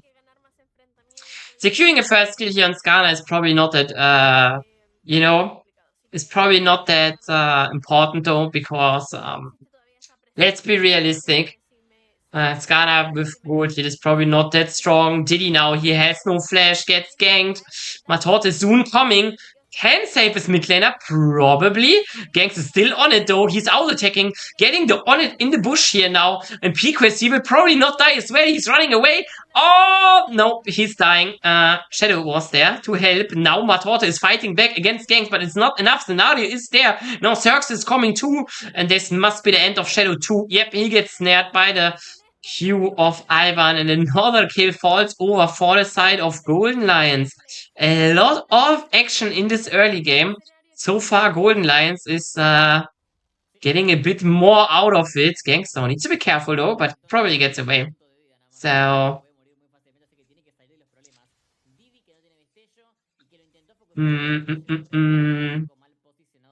why is Kaiser there? I mean, she had to reset anyways. And she was opening mid because there was already visible that there was action. So actually a really good position here for Scenario. He's losing a lot on CS though for it, so but right now he's gold ahead at least because of this play. We also see on top lane already a 20 CS difference in this minute 4. Really, really tough. Renekton only getting half of the CS he could have gotten, so a bit unlucky. I think not just a bit, actually, also not unlucky, just a bit of a gap. A bit of a gap.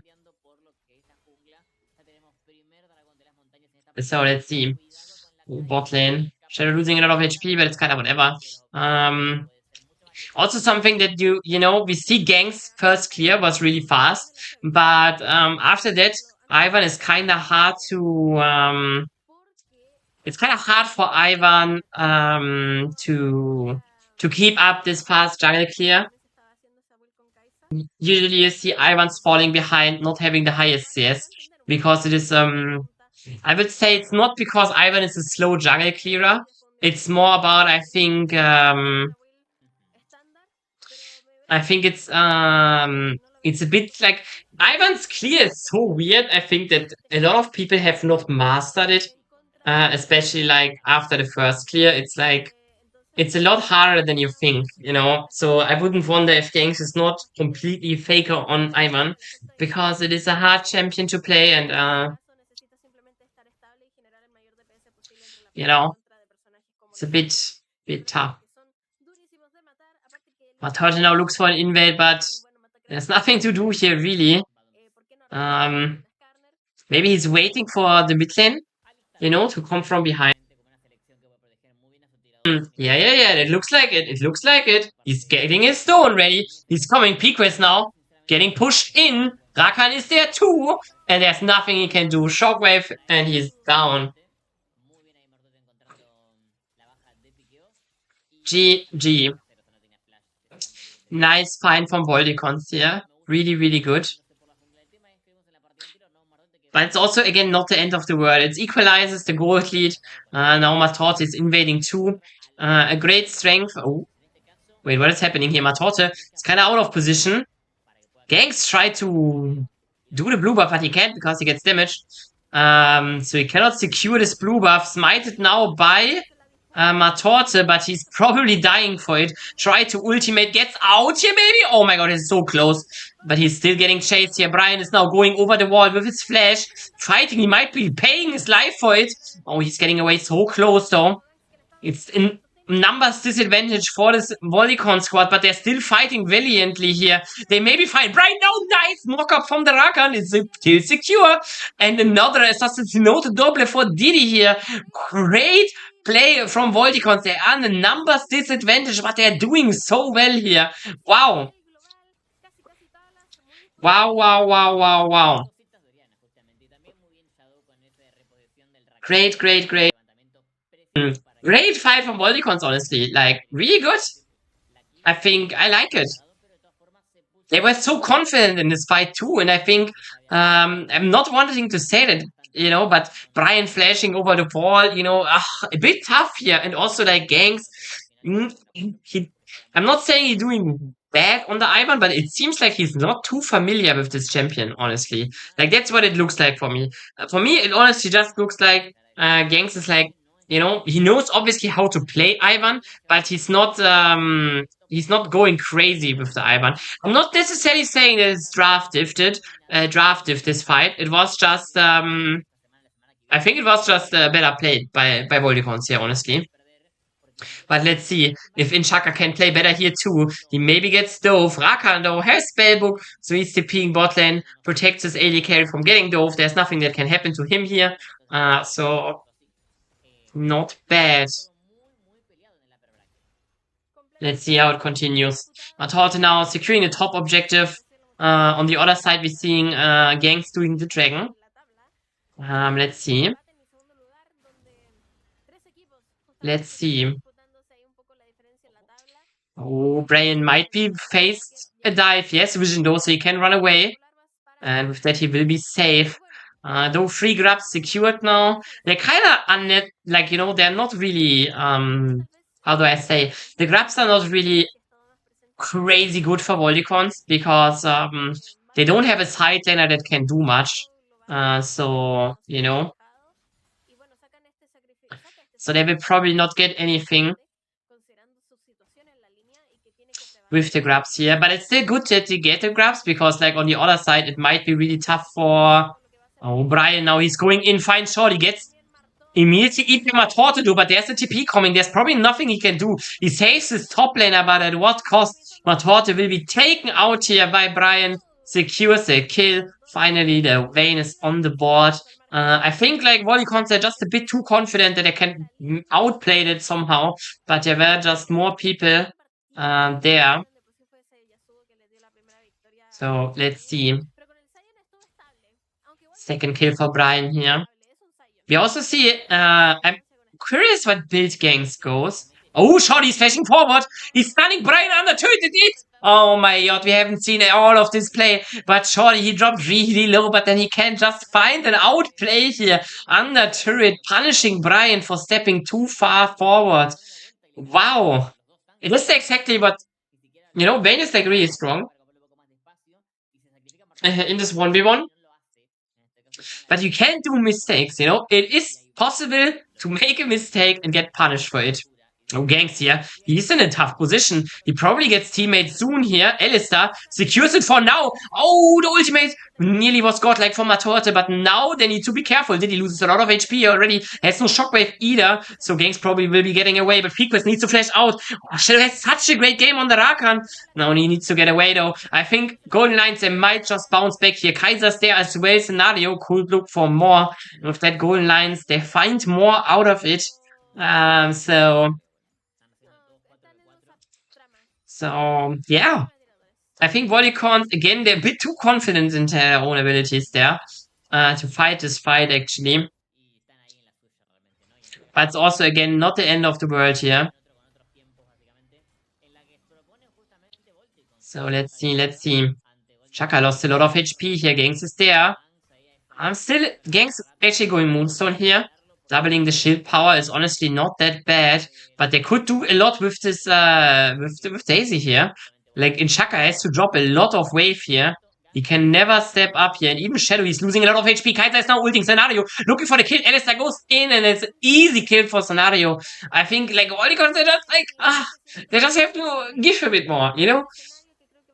Going far too deep. Now Matorte is coming with Oriana. They could look for it. And Shaka is still alive. It's a 3v3 here. But in the end, I think Daisy will just protect this position. And it will be okay.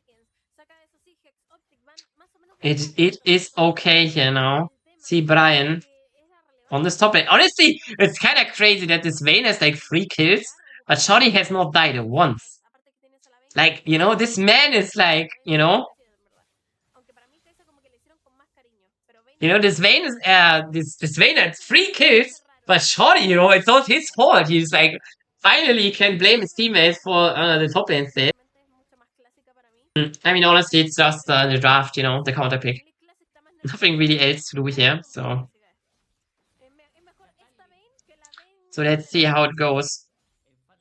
Shorty actually not that weak here in this lane, I think. Yes, he's an item behind, but realistically speaking, I think he goes for Stride Breaker too. Stride Breaker is a really good item here because if you're like looking at the comp of Golden Lions, they have a lot of champions that play with movement speed. You know, Vayne that wants to walk fast. We have the Victor that like has to walk. You know, we have this Kaiser to walk, and even the Ivan, they're all playing with movement speed here, so the Stride Breaker first for the Renekton will probably have a big impact in the later stages of the game. So let's see. Oh, Victor is getting put in danger, but Shorty is the real one that is in danger.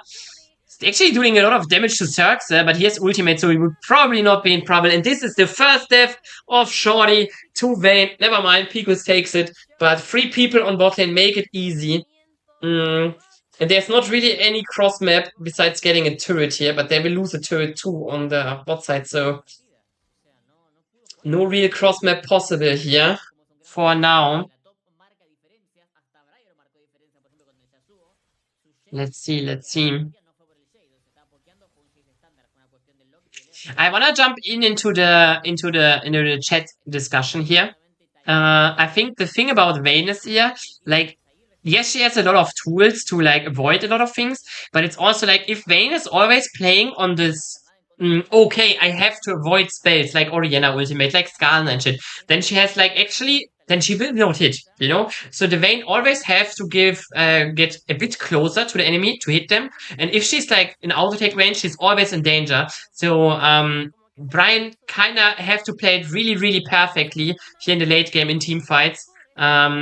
If the game goes into an equal team fight position, that is. And especially like players like Shadow on the Rakan, the Vayne cannot really avoid Rakan ultimate. Yes, you can now say, yeah, but Vayne has like the condemn and shit.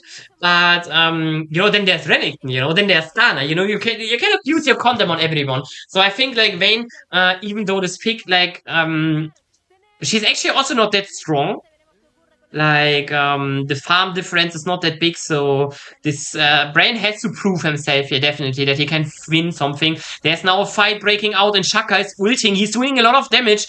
Right now, they cannot finish one off yet, but now the first one is dying. Zerx is probably dying as well, and the question is, can Shaka keep this active here with his ultimate? Going now onto ganks. Now it needs to switch to Scenario, else he's dying, but Scenario just flashes, and there is an easy, not easy, but it's a vibe here for sure. 2 4 5, and I think if I'm not wrong,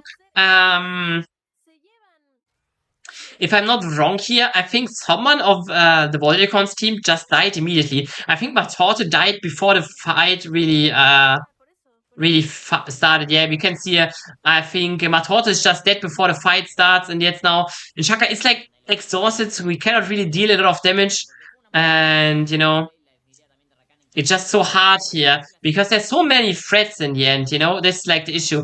And Shaka cannot kill, you know. He's not, still too weak, you know. If he's like fat, it's like having 3-4 items. He maybe can win this fight here, but only having 1 items, he's not strong enough yet to compete with the multi-threat enemy team. Like, you know, we have Piquest, Scenario, and Brian that are really big threats here. So let's see. Let's see. I still think Volticons, though, they have definitely a chance to get into the later stages to win. You know, they kind of just need their AD carry and Shaka to get more items here. But they're still trying to fight here, though, even though there are no items. Matorte again dies first, and now they're looking deeper here, gangs. Finds a Q, but nothing more. And Xerxes is now in the flank. Can he find something? Ooh, he gets cancelled here for now. But with that, this must be it here. Another kill secured. Shorty can do nothing. Rakan now Shadow. He's trying to buy his team time. And Shaka is ulting now, but he's losing a lot of HP. They just cannot fight it. First kill, they finally get one, but it will not be enough. And Shaka on the retreat, but Brian can't reach him. Another disastrous fight here. 2-4-4. Again for Golden Lions, winning 5 back-to-back. And I think, honestly, Volticons, they could just, you know, They could just not fight. It's obviously that they won't win those fights unless the Inchaka is finally getting his items. If this man has like 3, 4 items, then it's fine, you know? But I think Bodycons are just, you know, they're fighting for no reason. There's no objective on this top side. There's nothing to do. They're just fighting for no reason. I also hate this item build what Matorte is going. Why is Matorte going hard here? Not Hardstay, but Titanic Hydra. Bro, why are we buying Titanic Hydra? You have Titanic Hydra Protoplasm. What the hell are you doing, bro? Those items, not just that they not scale with each other, but not Hardstay, but the Titanic Hydra is such a luxury item. Bro, you need tank stats, you need to hold, like, you know, have more resistances. But, yeah, he decides to, nope. I buy Titanic Hydra to carry the game, but, the stats so far prove him otherwise. On the other side, gangs. He has a fantastic game on the Ivan. Has like crazy kill participation numbers. Has also now a redemption for finish. Will finish a third enchanter item. So, you know. Let's see.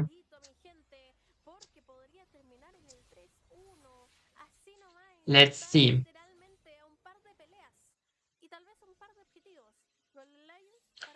Game is now getting a bit, how do you say, slower for a moment. But I think the aggression will bounce back sooner than later. Golden Lions here. They are on the match point. This is they're putting Volticons with the, you know, with their backs to the wall. And now, like, everything hangs on this Inchaka guy, you know? And like Diddy. Inchaka and Diddy, they have to find the perfect game here. And I think Matorta needs to stop inting. And then this game might be playable for them. And they can get to Silver Graves, but it's really, really hard. It's really hard. Really, really tough.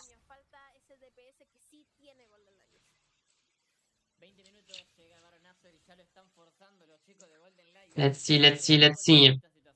Nash is started by Golden Lights. They're actually done with it. It's so fast.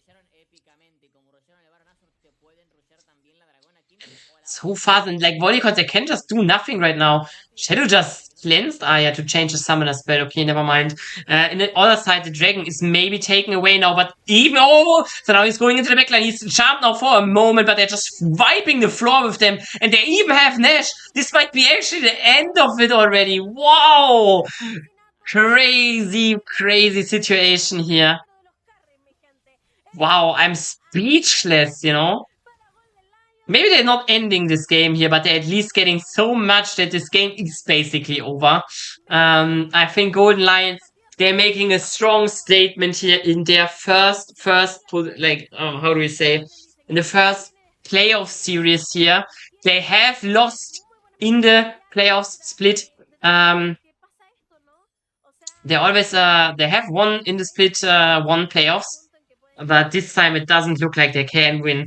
They're still alive though, but they're gravely injured. Oh no. What is Volticons doing now? They're finding a way maybe to punish them. They're looking, but Cirque, even with Cirque Dicey is getting enough times. As long as Scenario is not dying, it's fine. But Scenario is getting close here. Shorty is going in, flashes forward, finds it. Now the Shockwave needs to come here. Shockwave comes, Scenario is dropping low, but Brian is now finally out of base. They cannot find it. No way, another double kill here goes for Kaiser, and with that they can't wipe the floor. Triple kill. Sadly cannot be a Panther, but it is an ace again. 5-0. Oh my god, Volticons, they just try to find anything, but they just need to stop fighting, and with that it is GG. Beautiful ending here for Golden Lions, setting themselves up for success in the players of the LRS, winning their first series and staying in the upper bracket. And for Volticons, with that lose, they're going to the lower bracket. There's nothing they can do here anymore. They're just blown out like a candle. Easy as that. Golden Lions dominant game 3 here. Really strong performance. Wow. And it's like I have predicted 3-1. I have at the beginning of the stream I have said Golden Lions wins 3-1. And guys, what happened? Golden Lions won 3-1. Like, I'm you know, maybe you should ask me next time what I think is good and bad. And then you know that Golden Lions will win exactly like this. GG VP.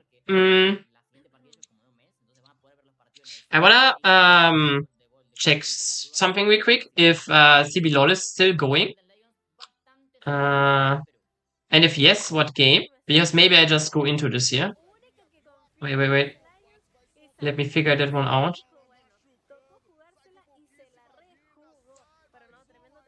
I just wanna see if this is what game this is.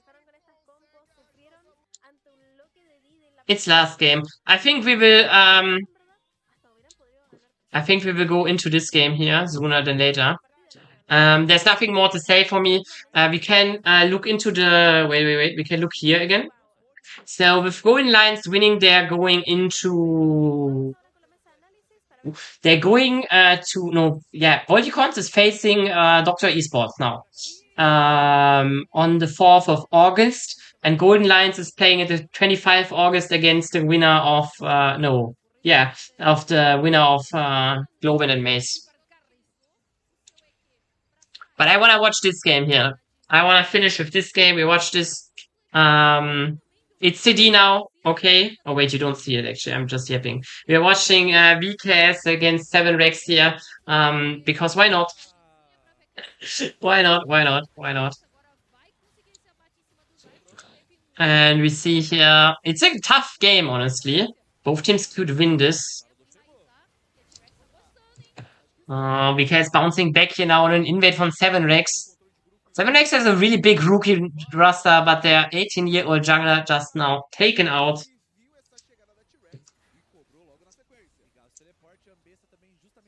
Wait.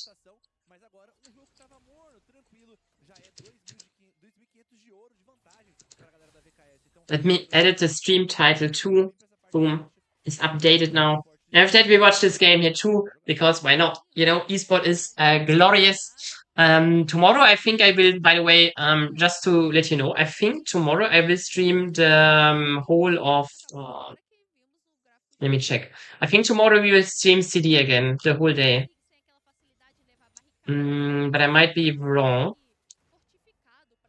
Yeah, tomorrow we will also stream CD, so that's fine. Yeah, Gangs was really crazy last game, was really interesting to see. Really broken. I like to see it. It was much fun. And now let's see. VKS here, fight against 7 Rex. Interesting names here to see. VKS, they have like Super Clever. They played for Estrali Sport last split. We also have Sarulo. That played for VKS some games in Tier 1 already. We have Kotz that also has played some games in Tier 1. On the other side, the roster of 7 Rex is, I think, full of rookies. There might not be rookies anymore for Tier 2, but like they at least are very young, like 21 to 18 years old. So, very young roster here. This time VKS is just going too deep. I think both teams, they're trading blow for blow here, going too deep. Now Lulu is like searching for the 1v1. Both ultimates are used here, but Quads. Oh no, there's no turret for him. But he maybe doesn't need it. Nope. Rakan is just there in time, but Zugulu is also there on the Lee Sin. He can actually look here for the Nar. Nar's going mega though. Nice coming. This chain's missing barely. And so Rulu is just escaping really closely here, I must say. Really closely. And with that, VKS, they're like pushing a slight advantage now. They're pushing forward. Let's see it. Look at the draft a bit. I think interesting to see that we have double mages and then Lee Sin carry. But I think Sarulo is definitely a player that can do that. On the other side, we have a Jhin. Oh no, I hate Jhin. So yeah.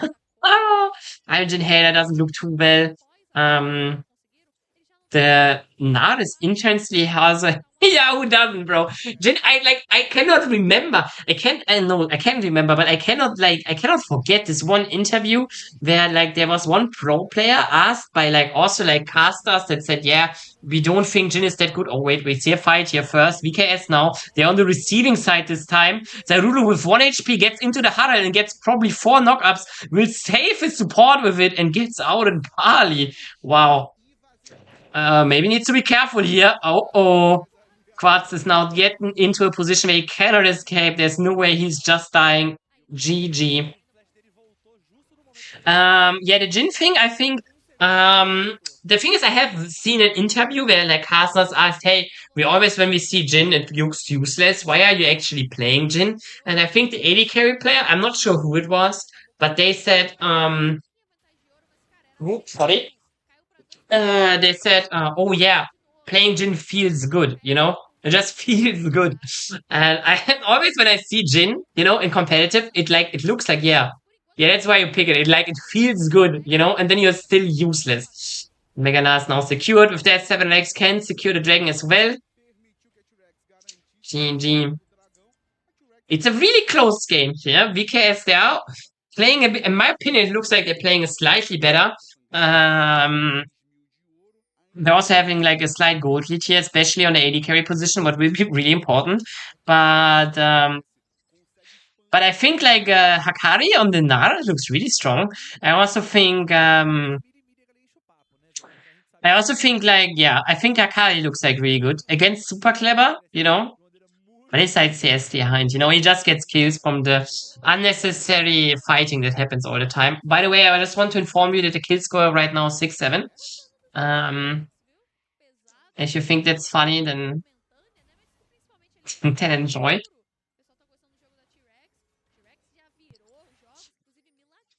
Okay, VKS, they're pushing very aggressively in, you know, we can see them invading. Super clever now. They could be in danger. Lulu is immediately going in here. Hiroto is also on the move, but interesting enough. Oh, super clever. How did he do that? I didn't even know that you can, can you, was? Huh? Did he just cancel a besser ultimate with a besser ultimate? That looked hella goofy. Crazy, honestly. Wikari. It's in danger. His turret is really low, you know, so the Syndra could maybe look for a really deep play. There's no rage bar, so if Quats finds something, but he needs to be careful now too. But he gets support up. Oh, the Bard is coming in. There's no way Quats getting out of this. The Leona ultimate is used, but it's not enough. Akari nearly dies, but it will be not enough. And Lulu, after STP, secures the kill, and with that, the top lane turret will probably not fall, but at least get some more damage. Nice play from 7rex here. I generally just like how aggressive they're looking for things. It's really fun to see and also like really good. I like the Bard Paul, that was like really good, honestly. It like looked so clean. It's the only like it's still VKS ahead on every position. Now Bard needs to be careful. The kick is hitting him. He's not getting away from Zay. Now use the Mikaels and the portal. He's actually getting away. Now Shurulu is there, going deeper. Ziggs finds something. Lulu steals the kick and kicks him away, but will this be enough? Super clever is now coming. He has no ultimate yet, but the turret again, he's like so low. There's nothing they can do. 7x, they lose both of their players here. Oh, never mind. Lulu still alive, but there's nothing he can do. Ziggs can just execute his turret, by the way, as soon as he has W.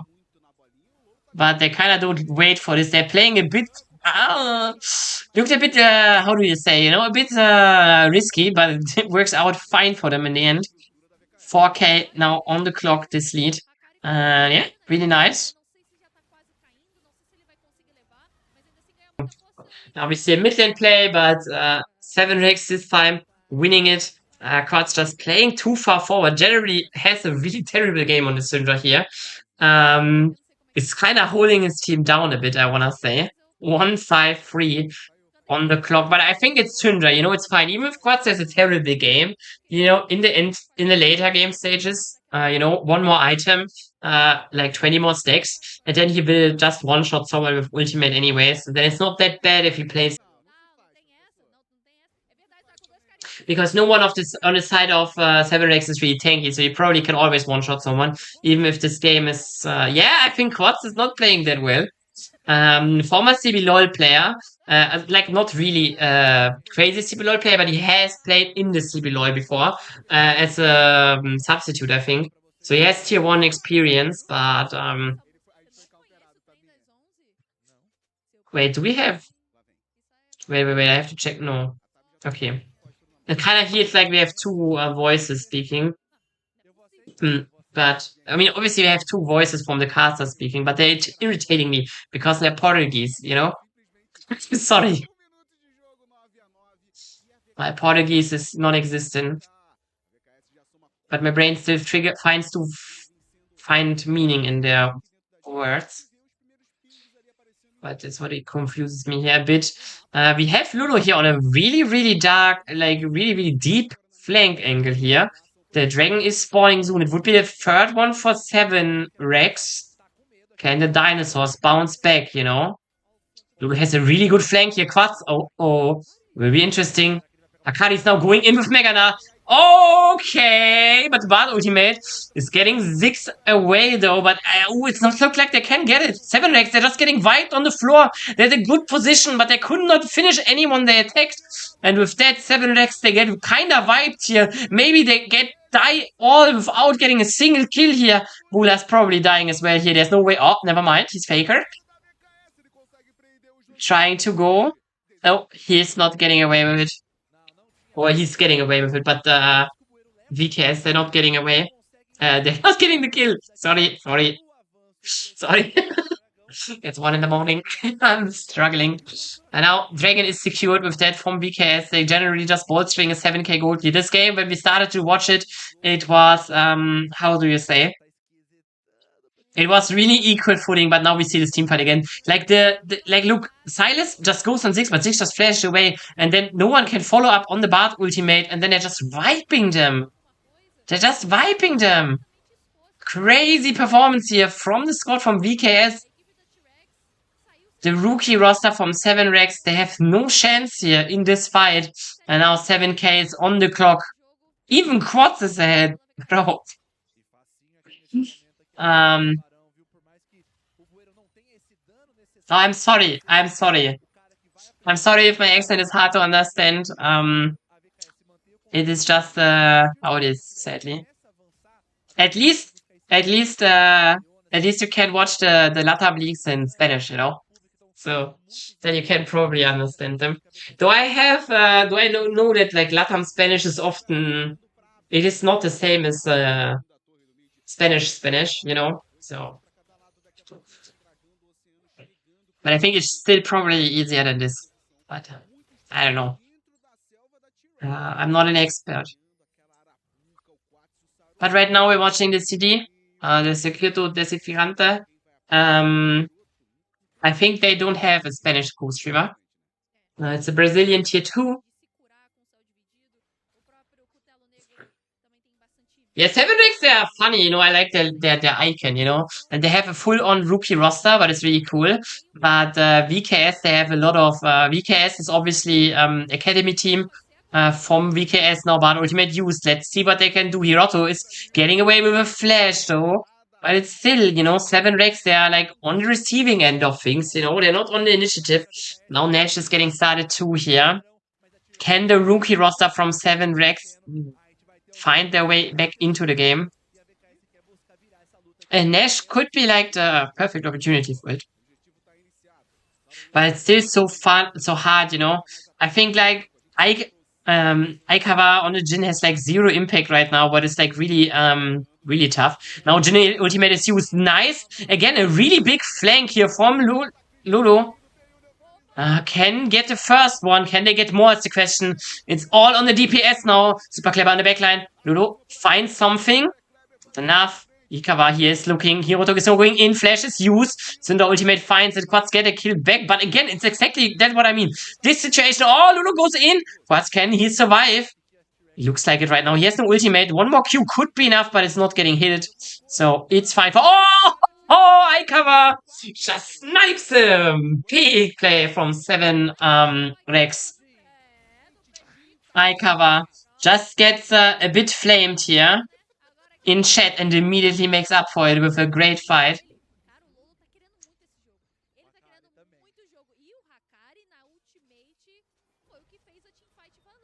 I mean, kind of depends where you're looking from, you know. If you're like VKS fan, you would kind of say that's a bad fight, you know.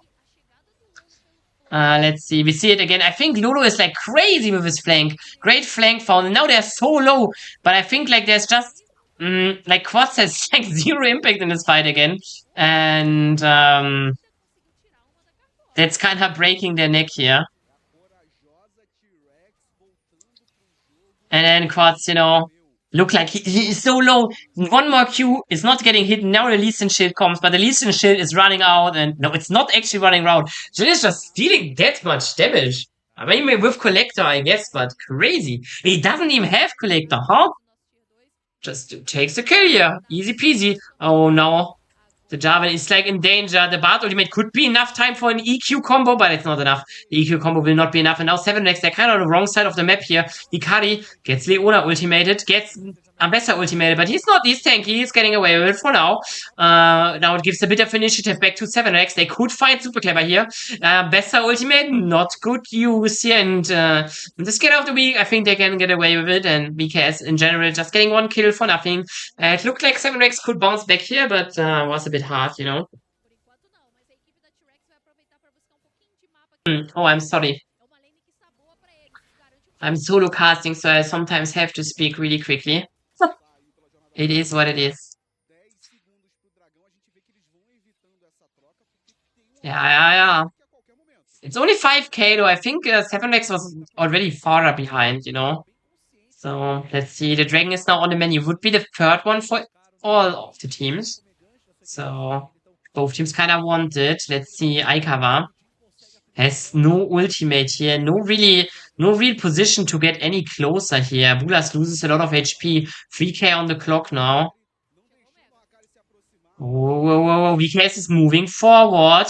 Could be a dragon secured by Zigstone, not by jungle. And now the fight is breaking out. 7Rex, they're looking deep. They can get the first one. It's 1-for-1 now, but Super Clever is really low. Can he get away? Oh, we get the turn kill. Actually, nice one here. Super Clever greatly played. Jin ultimate now. Cannot find anything.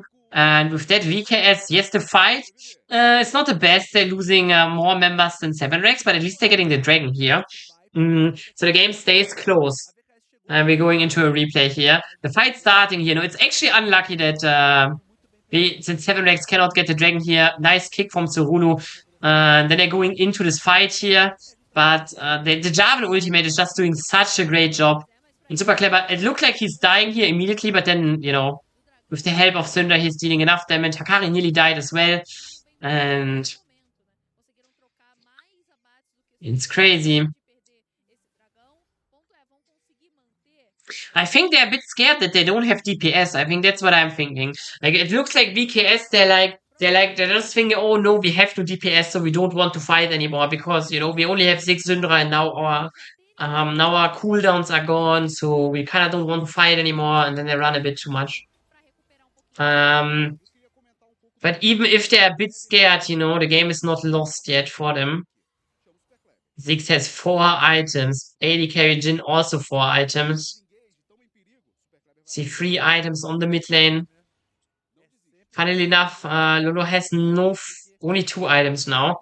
Jose could be the target here, but he is relatively tanky. Oh. Jarvan is going too deep. Bard ultimate is getting a bit of time, but it won't save his Jarvan. Actually, it saved his Jarvan. Crazy.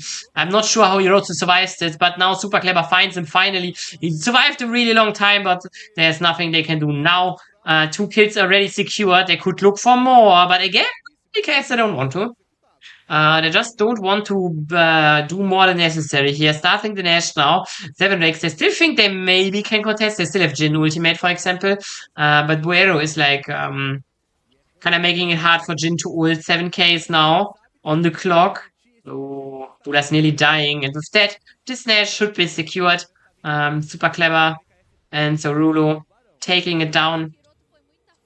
And with that, the gold lead is opening again for VKS. The question is now, what can I do realistically with this? What can I do realistically do with the Nash?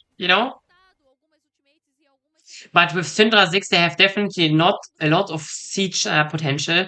So there's definitely potential to win this now. So let's see. Akari. Oh, they find the Hulu, but he's dashing away with it. They have no CC, so he kinda can get away with it. lost a little bit of HP. Quats dodges the ultimate, but still gets hit here. Nice Jarvan ultimate again. This could be enough, but Quats survives with 1 HP. Jarvan does not. Ultimate from Jin also now cancelled. 6 ultimate hits 3 people and a lot of damage. Yagami tries to find something into the backline, but I don't think he can. He will just take him out. And even more, Buero, look, he's flanking the turret from behind, gets another one, gets a double, gets a triple kill. No, actually triple kill got denied. But this could be the end of the game. They have Nash in like 40 seconds, 30 seconds for what? Yeah, this must be the end of the game. VKS, they just find a great position here. Not bad at all. Really, really good for them, I must say. I really like what they're doing here, and they're securing the game. It was really close at stages, but in the end, they just made it through and win this game. GG, VP. Very nice. And with that, our CD day, or like the CB, yeah, the CD is also ending. Let's look shortly. Wait. It's also the end of my stream. I will end the stream soon. I will just speak a bit about tomorrow. Do I like this meta? Yeah, I think I like this meta a lot. I think all the people that yapping and like social media that they hate it, they are just, I think like there's so many champions playable right now. So many different champions playable. Like there's carry top, tank, jungle, carry jungle. Everything is like playable. So it's a lot of fun for me. Let's see what we're watching tomorrow. Do we even see what I'm... Yeah, you see. Oh my god, nice and big. So, yeah, this one is now... Tomorrow we see Kaboom against Inst, Estral against Team Solid, RMD against VKS, Academy, iNerd against 7rex, and Valid Academy against Pain Gaming Academy. I think like a lot of spicy games. I think especially like Red Academy against Pain Gaming Academy will be crazy. Also, I like to see Estral again, Mexican Orc, giving their debut in the Brazilian Tier 2, doing crazy numbers with their roster right now. So, yeah. I will raid now someone. Ending the stream with a raid here. Let's see where we go. We are going to a Spanish channel because we have a Spanish chatter here. So we will raid Daik. I think wait, let me figure out where is he playing. I think he's top laner in the he's top laner for Kites. Am I right? Yeah, he's top laner for Kites. Kites had a great run in the LRN, so